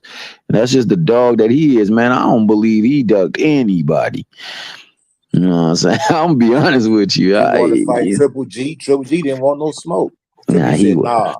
He said Andre too good, too big. That's what he said. He too good and too big. At least Triple G was honest. I give him a and for honesty. He said, look, this man is too good and he's too big. I'm gonna stay in my lane. Huh, that was He didn't good. he didn't pump fake. He didn't try to make it seem like it's something that it was. He said, no, no, no, no, no, no, Dre too good. Dre too big. I stay here. Hey, I gotta respect the man honesty, man. Yeah, I ain't mad at it. I ain't mad at it. But I tell you one thing though, man. If you're asking me the fights there's only like a handful of fights that I really, really, really, really want to see. Every other fight, I'm just happy to see. But you already know what those fights are, and I add one more to it. I want to see Benavidez versus Jael Patai. I don't know if we get that because Opatai went over to Zuffa. I don't know if they're gonna party up with them over there, but I am down with consolidating the belts though. We need to find a way where we can get it. And if everybody is fighting for something, they need to be fighting under the same parameters and for the same things, and they need to be abiding by the same rules. So I would like to see that, man. Other than that, bro, like I say, if it's in the 40 division, there's fights for him. There's fights for him to show how great he is, and hopefully, they can line some of those fights up. But I agree with what Coach Eddie said. I'm not gonna hold my breath on things. But there is an opportunity for Shakur to show his greatness, and you show your greatness through adversity. Like I said before, when people say, "Oh, you hating you did," people aren't generally that good when you go through your whole career and don't have a very, very, very tough fight. You And know what I'm saying? until you have a very, very, very tough fight, you really haven't fought the guy you're supposed to be fighting. And say whatever you will about Tyson Fury. That first fight against Deontay Wilder, like, that showed me the type of guy he is, the nuts to get up. And then in the 12th round, he fought back. You know what I'm saying? I ain't saying I want to see Shakur get laid the hell out, but golly, I would like to see, him getting a little bit of trouble. See how he move and see how he responds and adjusts. Yeah, and it will happen. If you get in there with the right guy, you're gonna get in trouble. It is what it is. I mean, you think of every great fighter throughout the boxing history has always gotten in trouble in some fight. Either they got knocked down, they got wobbled, they got spaghetti legged. Sometimes they may even lost. But if you have never been hurt, wobbled, dropped any of those things, you really not fighting the best guys. Hey, what's that one foreign Because fighter? nobody's that good. Nobody's that good. What's that one foreign fighter at 40? I keep forgetting his name. That make you freaky tough too. Damn, what's his name? At what weight? At 40. At 40. Dalton. Who? Dalton Smith. Smith. No. He like Uzbekistan or Russia. Oh, yeah, I don't know that dude's name. That make you freaky a That's the problem. thing. The dude at Who he 47. fight under? Who is The dude at promoted? 47 is Giasov. Giasov is Mickey Picky at 47.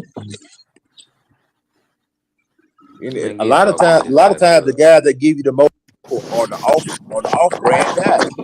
It's not always the name guy that gives you trouble, and that's what I'm saying. People got this misconception that if you don't know the guy, he's automatically a bum. You know what I'm saying? Right. It's like it's the off brand dude that'll give you trouble. Like Chop Corley had Mayweather look crazy up in the ring.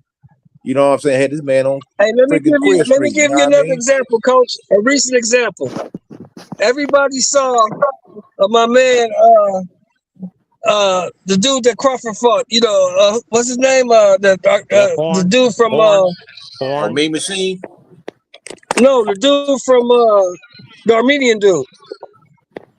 Avanesian. Madrimov? Avanesian, yeah. Avanesian. Yeah. Avanesian knocked out Josh Kelly, right? Yep. Knocked him out. In the 4th round, knocked him cold. Knocked him out. So all of a sudden now everybody just assumed Josh Kelly was this punk ass motherfucker who couldn't fight, right? Well, he had a couple performances. And he goes into this fight Saturday. What does he do? Wins. He wins. He beat up the unbeatable monster that nobody could whoop, Murtazalia. Right? Beat him up. Absolutely. Outward appearance. Marky, did they have testing for that fight? Outward appearance. I hope so. I don't know. Sometimes outward appearance. Sometimes it's not the inward reality. Yep. Remember that. Terrence Crawford's toughest fight, in my opinion, was Jose Benavidez. That's one of the toughest fights of his whole career. It was the toughest fight I've No, ever seen him in. I've never seen him in a fight like that, except with It Benavidez. was. It wasn't Errol you know a Spence. fight It like that, wasn't Canelo. Sean It Lamar was and Coach Eddie. Jose Benavidez. You know a fight like that. Okay. I Can I? just watched it the other day. It's Jimmy Which one? Young versus George Foreman. Like if you Right. look Yeah, at the two Nobody of them expected yeah. going Jimmy in the Young to do ring, shit but get knocked out. you yeah, you think he was supposed to get smacked around, but then like he start bullying George Foreman and fucking him up on the inside. And that's why it's So important for these guys to get their opportunity. Stop trying to play keep away with the guys at the top and give these guys their opportunity up underneath you, because those are the guys that's going to push you. It's not the Can, guys, the name guys, the guys up under you that are hungry and want what you got. That ain't slick. They don't have $1 billion in the bank. They're coming to take what you got, man. That's when you get your best That's fights. why I like Zoo for boxing, coach. That's exactly why I like Zoo for boxing. Because all them yep, motherfuckers over there are starving. They hungry. Artur Bayazin what's this Mickey Free? I know his name is Artur. Artur Arthur Bayarzinov. Beterbiev. We ain't see No, him Better fight nobody, T Hill. Bayarzinov. What BBL about it, salute, T Hill? bro. What about it? He's at 40. He's a problem. That dude he's a problem. He be taking people apart. He gonna be one of the putting him to cats that bed. Putting him to bed.